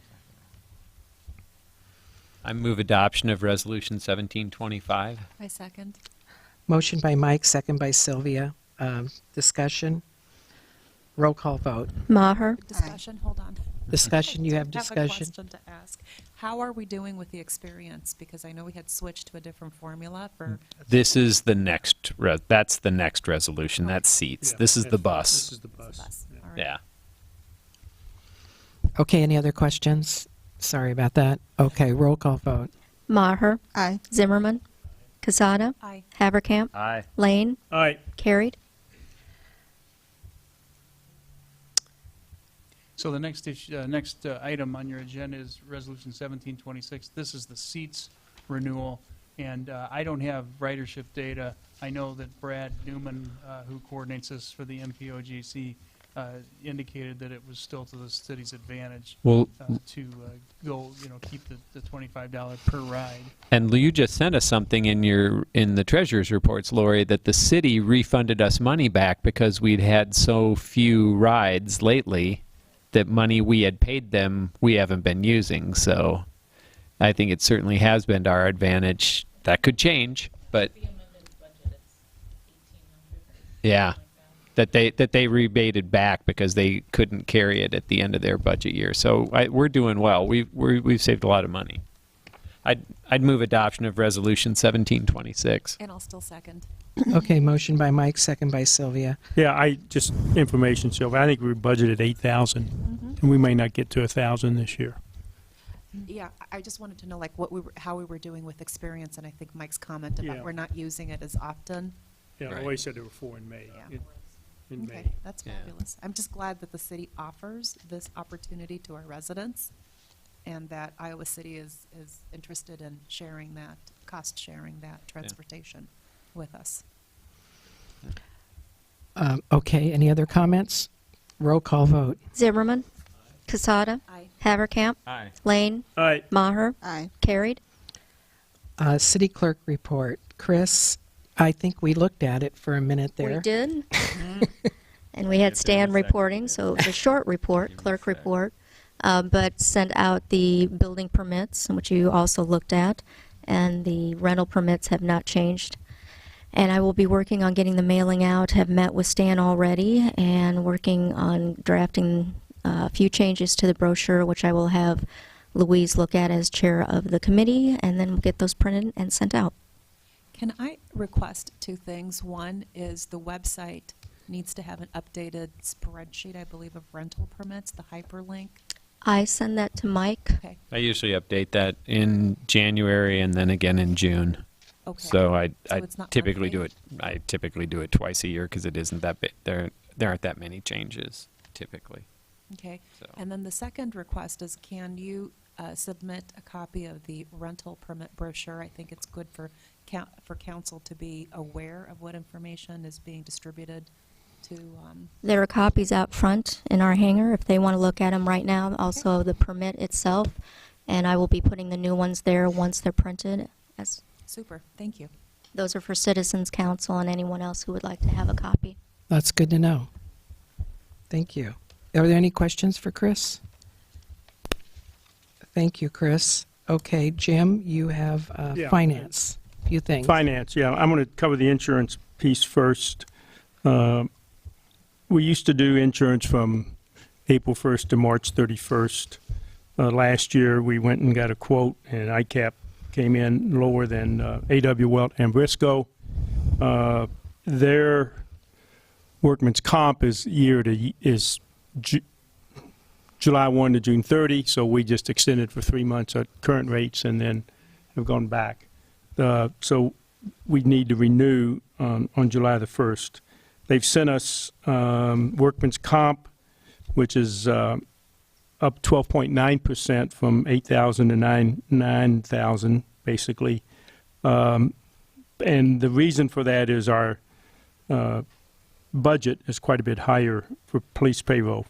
It's up 20% from 308 to 255. So we have to sort this out, and I'll be doing that with Chris and Chris. So the other one was the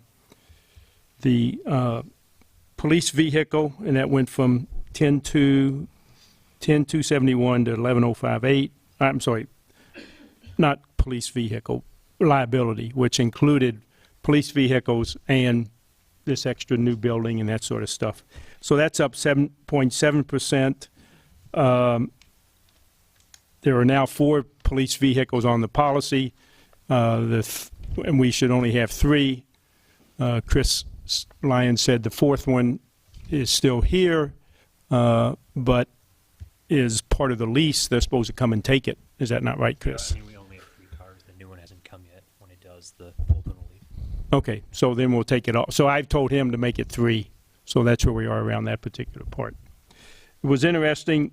I talked to A.W. Welt and Briscoe. This is for information about bidding on this again, and they were not very interested because the underwriters say if you're just price shopping, we don't want to spend our time on it. They said they would do it, and I said, well, let's look and see how significant these increases are, which I think are, once we get the numbers, we'll get a pretty good understanding of that. They will do it in the future. They would have done it this time if we'd have really pressed them. I did not until I at least saw the numbers. But I think we can still go back to them this was not like we'll never do it, but they said unless there's really significant changes, they don't want to just be involved with price shopping. And this was from the underwriters, not from the insurance agent. So what do they describe as price shopping? 5 years? 3 years. 3 years. So yeah, I mean, and they said, you ought to give an insurance company 3 years experience unless things are really out of whack or you see that. So 3 years seemed to be the number that was agreeable. So anyway. And this was an annual comparison shopping that you did? Or were proposing to do? This would have been, yeah. Okay. So anyway, they just weren't that interested. No, So it was kind of interesting. Right. Okay. The city administration subgroup. I just wanted to talk about the revisions and what we're doing and see if there's any question out of council. I'd also like to get some consensus that we're on the right track. I think the group is Chris Anderson, Mayor Fromm, and Dottie have been meeting. The city administrative position is what we talked about. We think it's a bit premature, but we are still investigating it to determine what's going to be the best time. We think completion of a north building and decision on farm property will give the council better data on the decision-making process. A cost issue. I mean, it's $30,000 probably for a part-time person and up to 55 to 60. Louise has done some comparisons with local ones. 60,000, and then you need to add 20 to 25%, especially on that 60,000 for health and IPERS and all these other kinds of things. So this is not a thing that can be taken very quickly, and so we're still looking at it, but at this point, we're not ready to come back with a recommendation, and we'll come back with some of that later to the council. We have taken a look at the counselors and mayor role, which is in the city administrative policy manual, made some kind of big revisions to that and decided this was very helpful because it more delineated what each person's in charge of streets and sidewalks, building and zoning, those types of things, really needed to be doing because it did not elaborate enough on those. Then decided we need to look at the entire city administrative policy manual, and Dottie and I will take a look at that. We also feel like the website needs to be upgraded, and we requested that Mike take the lead in this. He and I have talked, and he's agreed to do that. He'll take a look and come back to us with what we need to do to make this thing basically more user-friendly. And so then we'd have to determine who we would go with, and the council would have to decide on how much funding. Because I don't know how much these things cost, but they're 5 figures in my estimation most of the time. That's without decimal points. Yeah. Okay. Well, I don't know. Yeah, okay. Well, we also think there's some opportunities in payment of bills and salaries, and, you know, we do everything by manual check. And so Chris is going to take some lead within that. Also permit procedures and telephone systems. So Chris will work with Lori and others on how do we get over and get these things when we get paid, not have to have money come in, but get transferred into the bank accounts and that sort of stuff. At the same time, keeping separation of duties and powers and all of that. So we'll be taking a look at that. We also felt that we ought to develop a protocol for contacting city engineers and city attorney. People, residents and non-residents, can just kind of do that without any restrictions on them. And Steve and Josiah, for example, are very helpful to them, but do they need to be, and should we start giving them the power to say, hey, you need to go back through the city council to talk about that? So if the council is in agreement, consensus with that, we'll begin working on that type of protocol. So those are my 5 items. I'd be interested in any questions. Yeah, for item number 2, which is the revision to city administrative manuals, actually not even limited to 2, just to say any revisions made to any council or city document, can you please keep a red line so that the rest of council understands where changes are being made so that that can be tracked? I think it's very difficult to see a brand-new document that does not note changes that were made so that the reader can make a comparison of what's involved. With respect to... Excuse me. Mhm. I don't know how to redline. I And can that's a help with that. 31-page document, I or can help with 39. Okay. Great. But, Yeah, I mean, it's just... and I'm not interested in it, but that's fine. We will try to do that, okay? And if, with Chris's help, maybe I'll be able to, and Dottie's help, we'll get through it, but understand. Yeah, no, it's really easy. No, I understand. It's a turn of a button, that's all it takes. And then the other concern that I have here is guidelines for the city engineer and city attorney. Being done through the mayor or city councilor. I think as counselors, it's our prerogative as to when we reach out to legal counsel and or the city engineer. However, I do believe that there should be some discretion with respect, not discretion, but there should be some limits. Should the city engineer be contacted to do what amounts to administrative items that any one of us could do, like call Mid-Am and say, there's a light bulb that's blown out at the corner of so-and-so street, fix it. I mean, there's a huge difference between saying that and then also telling the engineer, is our infrastructure up to code or not up to code? There's completely different levels of engagements for these professionals. And I think that needs to be targeted, that needs to be limited, because that's where most of our costs are coming from. And as you are also considering protocols for contacting city engineer and attorney, I do want to commend the city attorney's office for outlining the billable hours and the tasks that are completed with those billable hours to council. They're very well outlined. I cannot, however, say the same for the engineering. And I think that's something that you all need to discuss as a committee as to the adequacy of disclosure for what tasks are being completed. And so I'd like to add that as a little subcategory to that. Well, I just, in response to that, we fully understand that there's overuse of the city attorney and the engineer. There's not just It's just a matter of how we make a decision as to when it's proper and necessary. So that's a difficult decision. You got- Josiah's availability is absolutely critical sometimes when residents call and they're all upset they have a problem, and I talk to them, but I can't talk to them about the details of what. But sometimes, So it's tough to limit those conversations with Josiah to get him before that resident as quickly as possible, and Josiah has been terrific about it. sometimes, yes, Josiah has been wonderful and very contactable. But what I'm saying is many times the issues are setback, side yard, height of building, That's housing. runoff, things that, That's not engineering, that's housing. that's correct. That's correct. Right.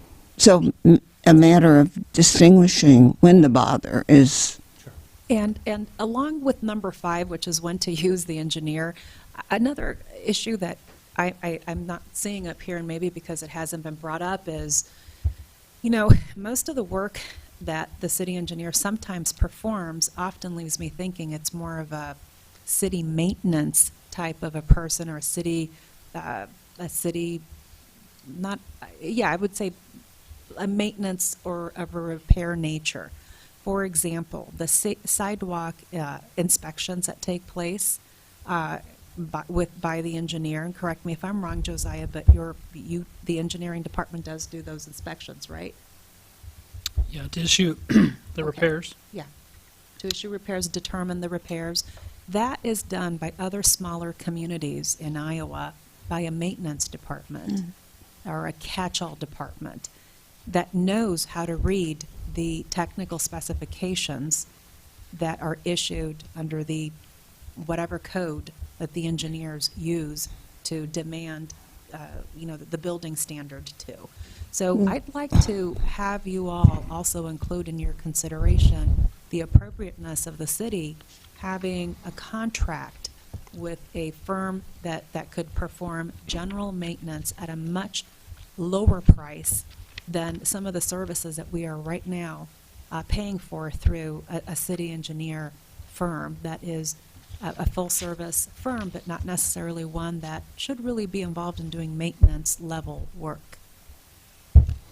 Well, perhaps something I should have said earlier, speaking to some of those points, is many of these last 4 is to clean up our act as a council before we bring on this city administrator. I mean, and that's part of what I personally don't think the maintenance idea is good, but I think the city administrator enforcing some of those things could handle that better. And when you put in a maintenance thing, that means you got to have someone who's going to watch over it.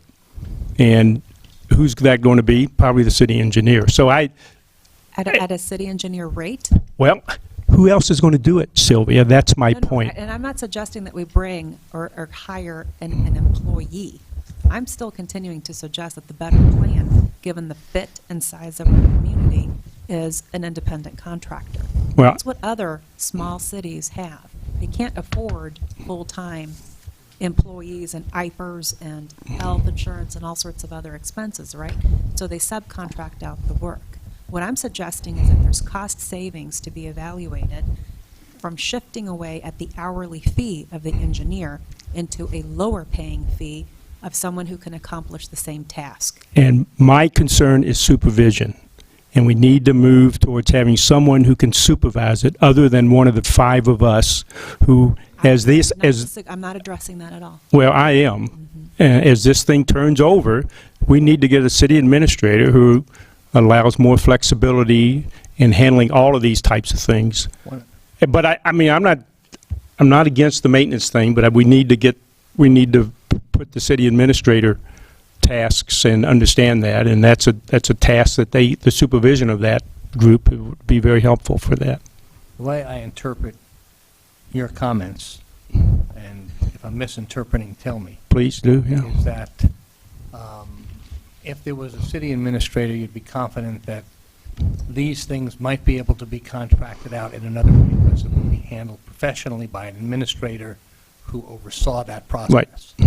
One of the greatest satisfactions I have in serving on this council is to meet the needs of residents who have problems. And I can go to Steve or Josiah and solve those problems with their help in a very professional manner. Yeah. If it costs money, so be it.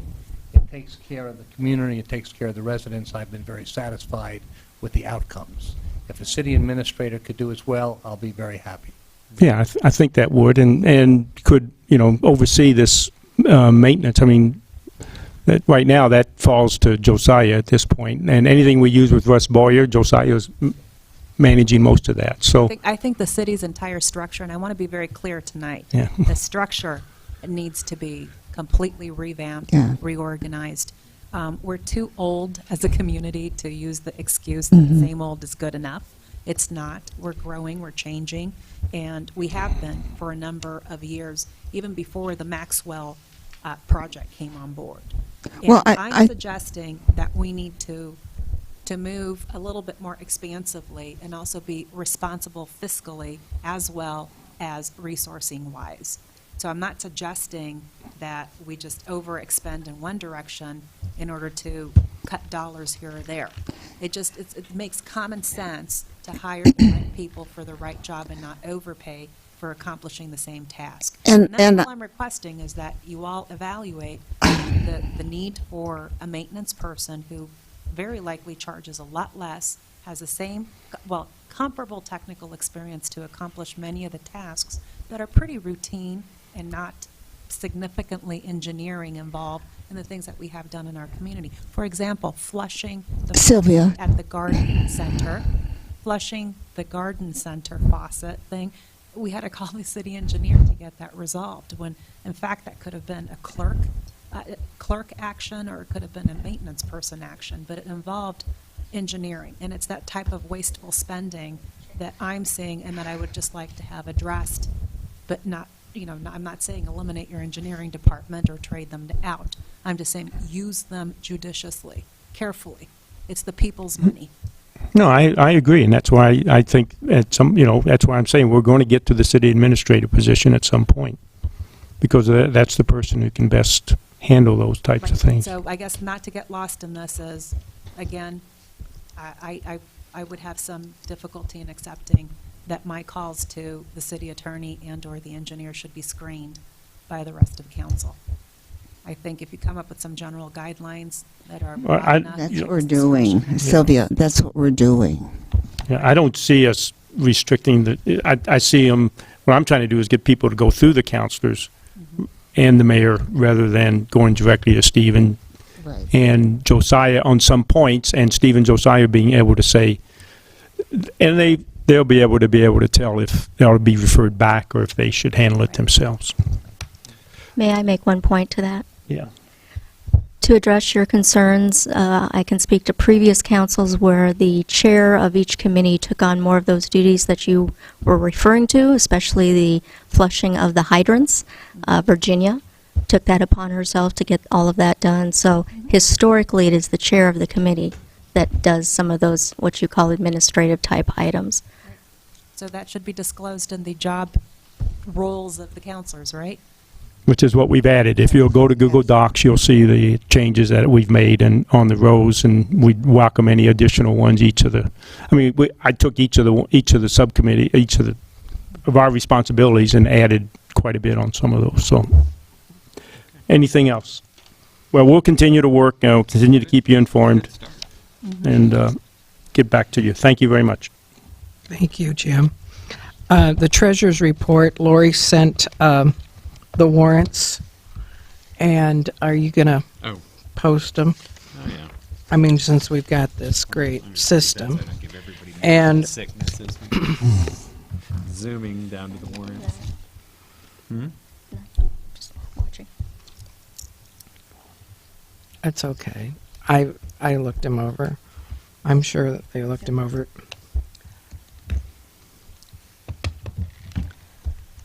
There they are. So the warrants are before you. Is there any objection to pay the bills? Blah, blah, blah. I have a question. Yes. Who's Joshua Kites? Several lines in the middle in there. Police officer. Okay, thank you. Are there any other questions? Is there any objection to paying the bills? Hearing none, the bills will be paid by unanimous consent.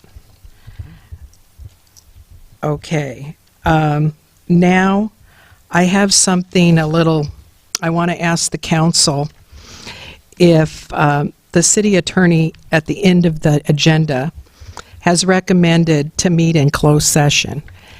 And he sent an email, a confidential email, before the meeting. And I would like to ask if the council would go in closed session now. And this would mean I would ask the 5 council, the city attorney, the city clerk, and myself to go into the police office and discuss the closed session. Would any of the council agree and move to close? I'm getting there. I so moved to go into closed session. Okay, motion by Jerry. Is there a second? Second. Okay, there's a second to go into closed session now. Roll call vote. Oh, I'm sorry. Zimmerman. Aye. Casada. Aye. Haverkamp. Aye. Lane. Aye. Maher. Carried. So you can stay here, and we're going to go into the police office. The public can stay here, and we're going to go into the police office. We're not going to kick you out in 100-degree weather. Thank you. I kind of like it at the end. I do too. Do you?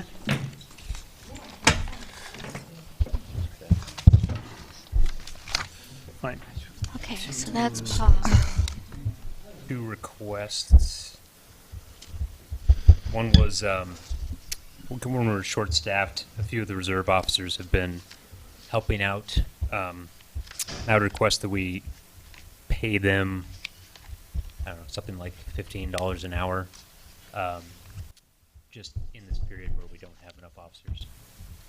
And that would be when they're working, when they're covering a shift, not if they're out riding with someone, that kind of thing.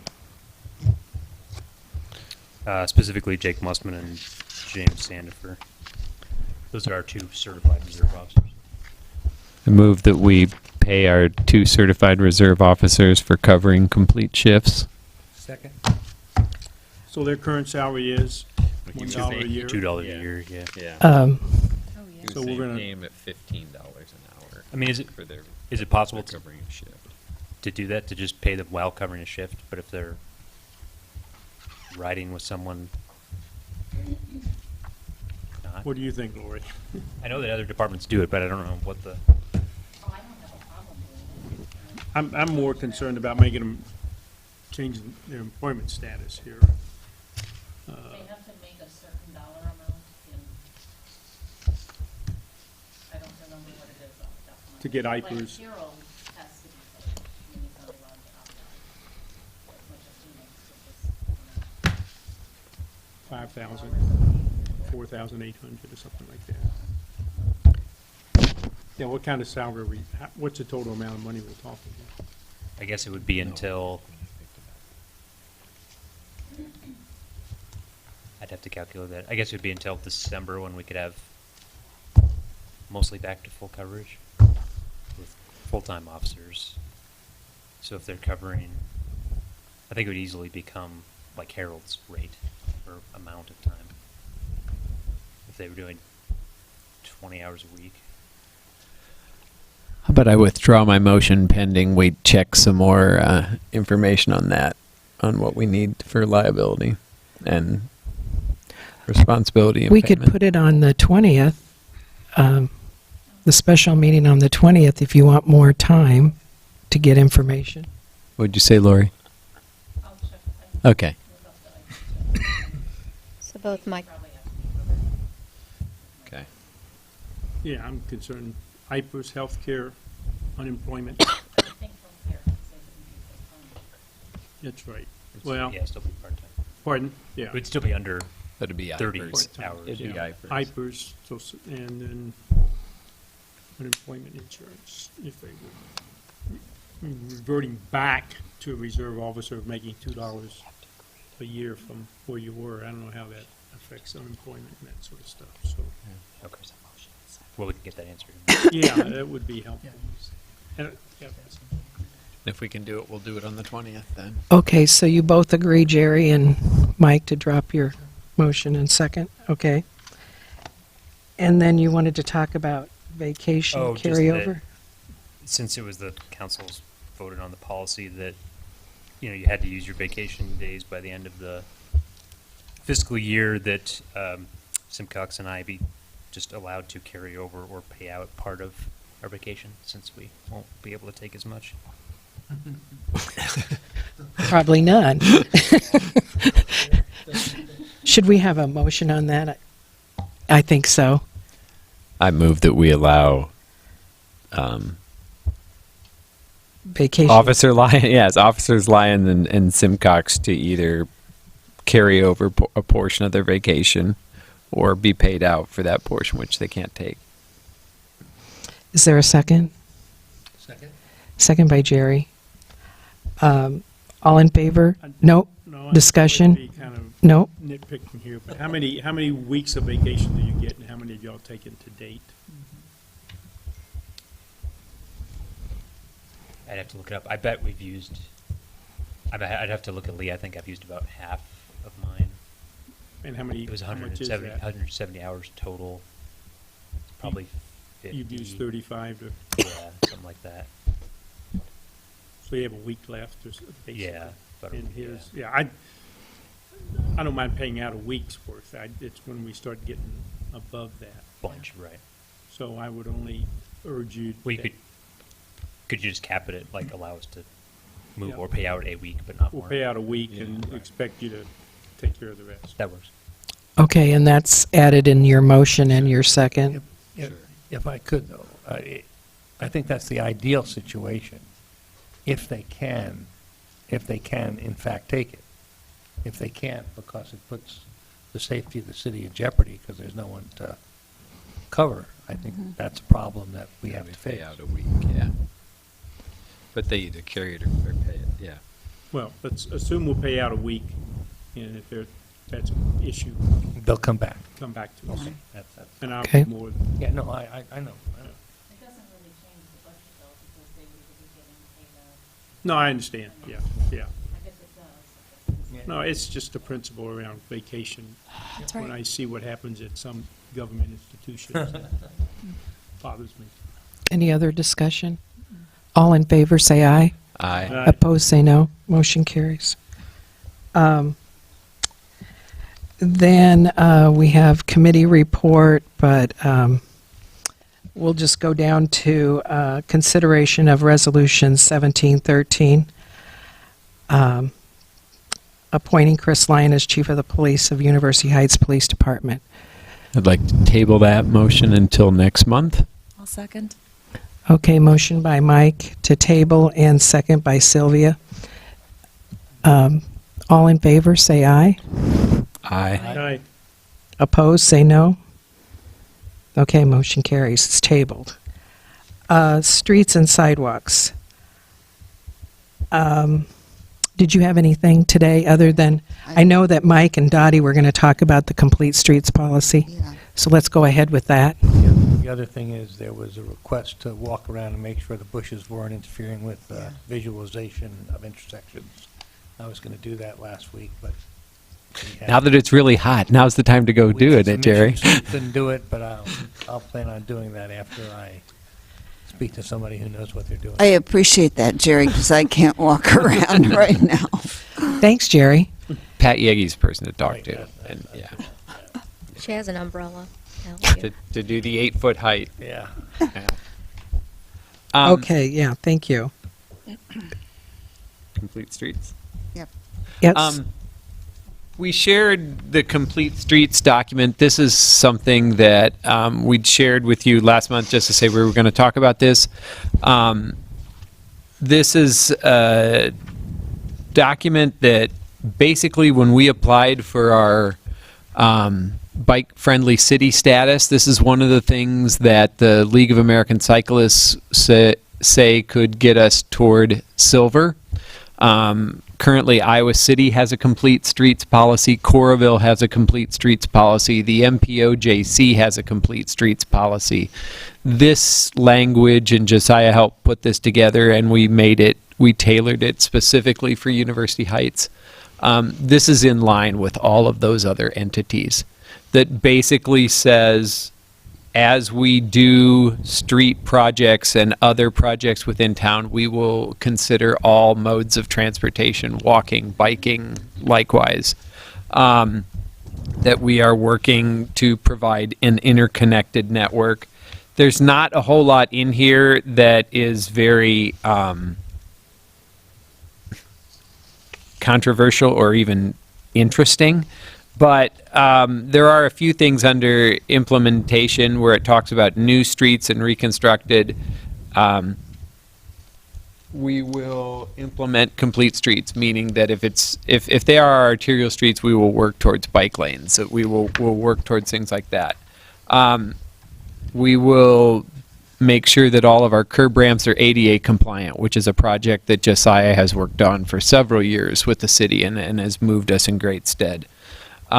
There are some other exceptions where it talks about what to do if it's a relatively high safety risk, if there's bicyclists or pedestrians prohibited by law from using the roadway. We don't have any streets of that high speed, so that doesn't apply to us. We don't have a frontage road. There's also the thing that really gets us for most of this is where the average daily traffic count is projected to be less than 1,000 vehicles per day over the life of the project. Well, we only have 2 streets in town that average over 1,000 vehicles a day. So, and they are Melrose and Sunset.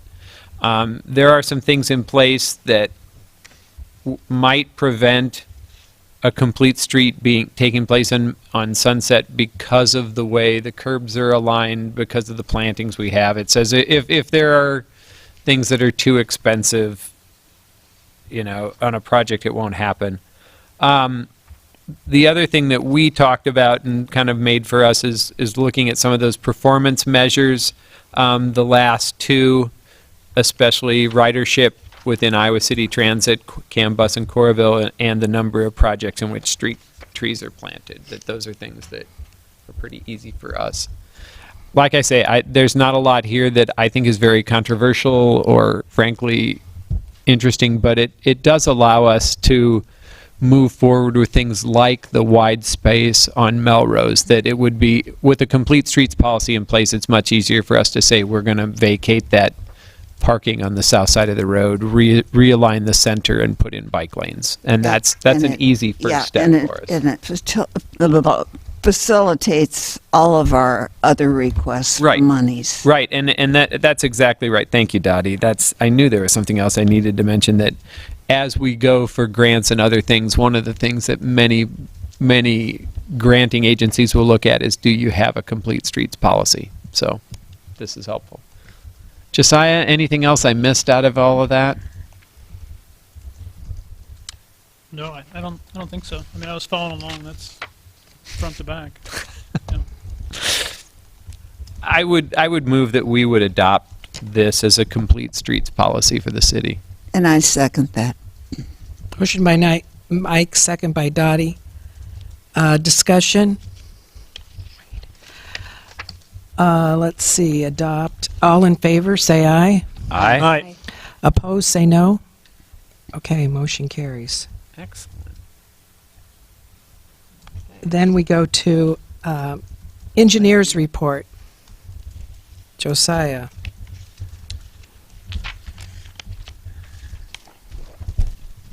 So in addition to what's on my report, I wanted to note for everybody that so we awarded the the streets improvements project last meeting, and so we've got all the contract documents from the contractor. We had the pre-construction meeting at the end of last week. They're going to start on that the last week of June. The location they're going to start at is over on Sunset, where they're doing the bus improvements. That'll be that last week of June, maybe a little bit beyond. Then they're going to start in on George Street following July 4th. That'll span about 2 to 3 weeks with the various operations they're doing. They're taking off the old overlay, repairing the bad spots underneath, redoing the curb ramps at those corners that we're touching, putting on the inner layer and then the surface layer of asphalt. And then following that... I just have a question. While they're doing the George project, will it be possible to traverse George, like on the cross streets? Will we be able to? In a car? Yeah. There's going to be road closures on some of those side streets. There's people who live on Marietta who have no way else to get in. Only way out. They'll be open to local traffic. Okay. For you to go in and out, and the people who have driveways off Sunset. But you're gonna have to come in from the south end, because we don't want a bunch of people coming from all different directions. Okay. This project has a good quantity of flaggers as part of it. So when they're doing these various operations, you're going to see people out there stopping and directing you when to go and stop. So that operation takes place. That's July to mid-July, and then we've got the panel replacements on Melrose that sort of follow closely behind that at the end of July, and then some street panel replacements back on Sunset, where they're doing the bus work. That's beginning of August to about August 22nd. So that's the schedule. So the first work that will happen will be the end of June with the bus stop work at Grandview. Any questions? Thanks, Josiah. Yep. And at the same time, we're doing the north sidewalk too, right? Oh, right. Yeah, I did note that. So that'll be pretty unrelated. Right. Yeah. Right. Is this posted somewhere on the Streets and Sidewalks webpage as impending, looming construction projects? Not at the moment, no. Can you do a short summary just so people like myself will have quick access to what's coming up in this quarter? What we've typically done, especially when there's detours or notices or things like that, Josiah's given me those, and I've posted them on the front web page as we've needed to. Yeah, but yeah, it's more those like are a those. quarterly planning Right. situation, Josiah. I'd like to still request just for second quarter what's coming down the pike, that's all. We'll just take the report and we'll put it right up there. Yep. And then we'll put it in Streets and Sidewalks, and we can do that third and fourth quarter. Otherwise, I can't remember which of your engineering reports has what. But thank you. Okay, Sylvia, would you like to go with the update of Farmers Market? Sure, and I recognize that I've got three items, and I'll take them by priority, but I will table discussion of recycling bags for the next meeting in the interest of time. It is now 10:25. You're very popular right now, Sylvia. Thank you. You're welcome. Farmers Market update. I think going at it every Tuesday was a strategically good move. We are picking up the pace. Just last week, I delegated to one of the vendors the task of counting how many people walked by. This is fuzzy math, but to report back, it was about 125 people between the time of 5 to 7 p.m. So I take it for what it's worth, but that was her tally, and she was very excited. This vendor group that we have is a core of about 15 vendors, maxing out to about maybe 20 to 21. They're on various schedules. Some of them are here every 2 weeks. Some of them are here only the beginning of the season, and others are going to join us for the entire season. So there's various commitment levels that we have. Who's coming to the farmers market? It's multi-generational, and this time we've allowed dogs to come through. A number of folks realized the disclosure that we were asking for no dogs at the last farmers market, And this year I said, what the heck, let's try what happens with dogs. And that's picked up. So a number of pooches are joining us. I did want to bring back to council a revisiting of the scope of the budget for the farmers market, and that is at the last budget session we discussed and had consensus for a $600 line item budget, and it was represented by me that it would be used for advertising. Because we have a weekly market and we're getting a lot of feedback from residents, many of whom are saying we want chairs, we want to sit down, and we'd really like not to be standing around. The mayor and I looked into very portable, lightweight Folding chairs. Folding chairs that can be ferried around and also stored. And for under $125 or $150, we'd be bringing in how many? 15. About 15. So it's like $6.50 from Errol's, and that's from their retiring series of chairs. So it's not like we're going for prime newly minted chairs. So that is a consensus piece that I'd like to have council agree to. It's for the benefit of the patrons and that visit the farmers market, and I've also had a number of the vendors who sell foods, including my counselor here to my left, who've said, let's make this a dine-in experience, not just a walkout. So I do want to say thank you to all of the vendors who have signed up to support this season in 2017, but more importantly, a big thank you to the athletic club for hosting us again on year 2, and to Curves for being our corporate sponsor. Without our corporate sponsor, I would not be able to provide waivers or reduced or run campaigns at 50% discount for signing up early. So that's what's making this work. So I want to thank the counselors who have made the time to shop the market and attend the market. So thank you, Mike, for buying tomatoes from the plant lady Cindy, and so I do want to say that, and I'll leave it at that. So that is the farmers market. I do want to announce that Z102.9 will be broadcasting live at the farmers market on July the 11th. So if we can post that with a Z102.9 logo, that'll be awesome. We're going to have an entire team of DJs on site. And then I'm working to bring Herky to the farmers market. Herky is likely to be here, if I can make sure that I've got that engagement really locked down to August the 28th, which is the last Tuesday in August. So sign up to Facebook, like us, University Heights Farmers Market, and we'll keep you posted with all firm developments on the farmers market. I still need advertising stuff from you. You still haven't ever sent me anything to post. You said about the sponsors. Oh, okay.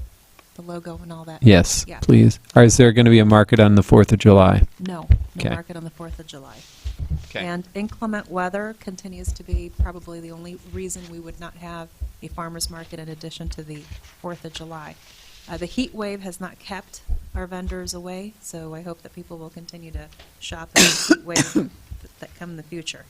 All right, next item, football game day update. It's still under discussion.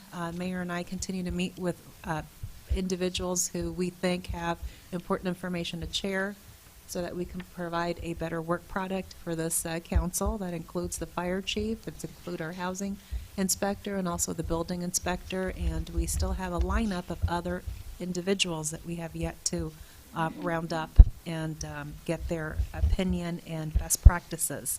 And that's it. I'll table discussion. When will we have the football game part rules update policies? As soon as we round up our findings. Well, we Much have the the same- forum that we've already done. I'm not, We're- we just need to get this thing out, I think, in July. And so, We don't disagree with you. well, are you going to meet today? We're aiming for July. That's what we've discussed. Yeah. We're I aiming only for request July. That you meet July, and if you don't, we need an interim report, because we need, be clear with the folks, that's still a very high priority for a lot of people. Absolutely. And I appreciate y'all picking it up. It's dragging Yeah. around, but I understand. We're trying to Right, but get you it know out just there. how touchy this subject is, so we're not going to present half-considered work. well, I don't want it in September is my problem. Neither do we, because we will have problems then. Yeah. Yeah. And now, with the chairs, we're going to vote on that, No, we just need consensus. and That the we got a scope of consensus? the budget We line did get a includes that. consensus? Chairs and no tables. I'd like to see a table tossed in. Well, we would like to do something about tables. We'll borrow Louise's. Is this I'm what we're kind of gonna touchy vote on my 20th? tables because I use them for my Is family this what we're gonna events. vote on the 20th? No. Oh, the farmer's market, no. The farmer's market voting on the 20th involves receipts that are outstanding for the 2016 farmer's market. The 2016 farmer's market was run purely on whatever was collected from corporate sponsors and vending stalls. Vendors. And so any expenses are going up against those amounts. I have requested from Lori a confirmation regarding how much was in 2016 farmer's market, so that I can submit, receipts against that remaining amount in order to make sure that it does not go above zero. It has to stay at zero, because that Okay, was I at just- zero. Okay, fine. Right. So what's our limit for spending for, if we can throw in a table or two? Is it 150? Is that what the council agreed to? Well, how Or much what does a did you table want? cost? I mean, are you? You know, A lightweight portable? I know a lightweight table, that's huge. $50 says housing. Well, I'm also going to work on getting the chairs at the best possible price. You did fabulous. But I'm trying to work harder on that. Let's just say, I don't want to, this is on TV, but I will try and negotiate that, and then so I won't spend the whole amount of money, I just want to limit, I'm Let's gonna- limit it at 150 because I still have to worry about advertising. Right, okay, 150 works, okay, thank you. Thank you so much. No, thank the council. All agreed. Um, All right, so football game update. Jim, you have our assurances that we're working on a work product that is respectable and consistent with the last forum the city had as a community. Discussion of recycling bags, I will pick that up at the next council meeting in the interest of time. And I'm done with announcements, other than to tell you July 11th and August 28th, and yes, Mike, I'll send you the revised rooster image. Okay. Thank you. Any questions for Sylvia? I have just one quick one. Are you guys still going to talk to me? I guess that. You're on our list. Okay. Yes, thanks, Chris. I'm just kind of surprised I'm not involved in it. Just. That's okay, you're on the list. We're going to include you. Okay. Well, I think one of the things that needs to happen with this football is that the police chief needs to come before the council either in July or August to be very clear on what new rules are going on football game parking days. And I'll be looking for that in the, And he will have an opportunity to, we can't bring him in on the front end of the due diligence because we haven't made proposals. So they quite don't make any sense for him to evaluate yet. But I understand your point, Jim. I understand your point. Yeah. from the beginning. I do too. So we'll go to Mike's e-government report. No, we're going to go right past that. That's the same old boring stuff. Okay. I have another thing, ordinance 207. This is something that I think Pat Bauer, I know Pat and I talked about it in January, and then I never did anything with it. University Heights and Iowa City are the only two cities in Johnson County that have a municipal primary. If more than 3 people file for mayor or more than 11 people file for council, there has to be a primary. That means that our date for filing for a municipal election is earlier than anyone else around us.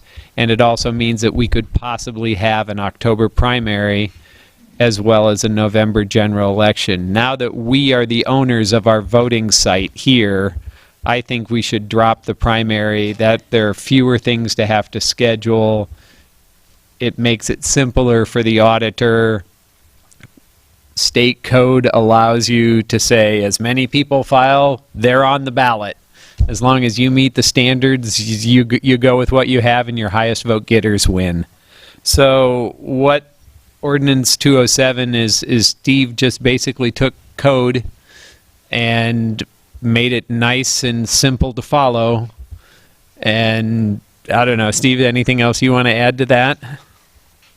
Not really. It's sort of interesting that it doesn't change the nomination process. No. Based on the size of the community, you need 10 signatures now. You need 10 signatures if you adopt this. It just changes, as Mike said, the winnowing of the field, the narrowing of the field. And really what it says is we're not going to narrow the field. Anybody that has 10 signatures gets on the ballot. That way we don't have to have a primary to decide who gets on the ballot. Everybody gets on the ballot. Whoever gets the most votes, down to the number of offices there are, 5 for council, 1 for mayor, that's who wins.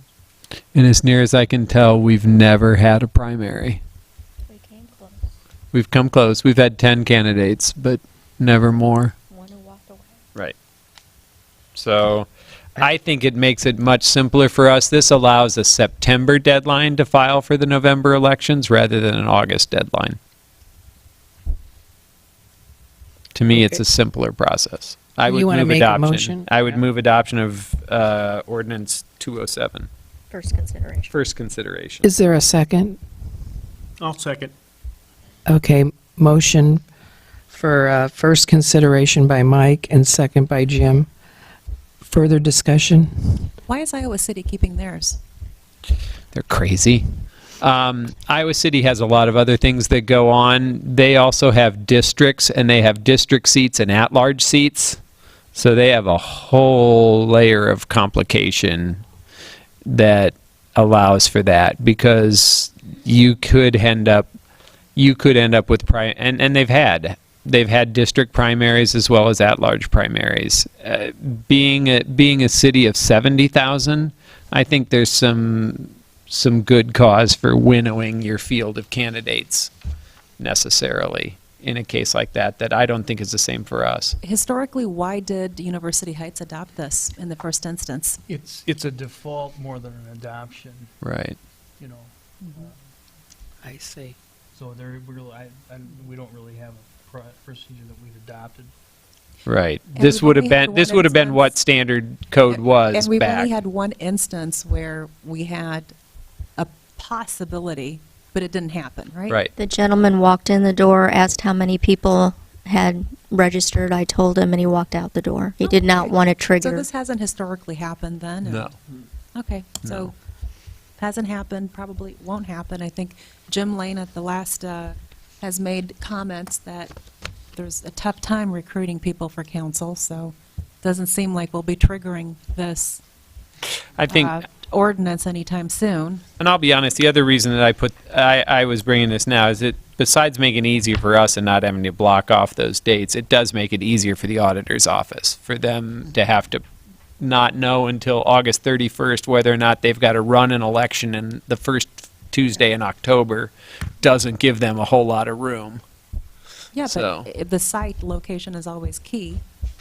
But we're here, so we own our site location. They But just have to they go also over it. have early voting and satellite stations and everything else. And I mean, they have They're a lot already to planned. they have a lot to plan for with the general. Yeah. It's one less thing to throw in their Well, way. I'm inclined to leave it as is, only because it's almost like if it happens, I think it's good planning to have it staggered.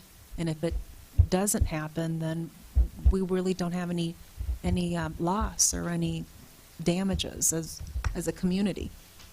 As a matter of fact, it just, like, it serves its purpose to winnow down the number of folks, to make it easier for voters to make a decision. If not, you can have another Republican season with 18 candidates, right? Is that a possibility? Yeah. Yeah. What does everyone else think? Can we have a vote? Let's just vote. I tend to think we haven't had the history, and we ought to, I support going ahead and taking it down. Yeah, I do too. I think we clean it up and get it out. Yep. Okay, roll call vote. Casada. No. Haverkamp. Aye. Lane. Aye. Maher. Aye. Zimmerman. No. Carried. Okay, now we have announcements. You already gave some announcements. Are there any other announcements? I move for adjournment. I second. I'm just going to say then, any objection to adjournment? Hearing none, the meeting's adjourned by unanimous consent. See you here Instead next of going- Tuesday. Steve, can you pass this over to Louise and Louise over to You bet. Chris, please? Question for you. This is the street contract that we did last month.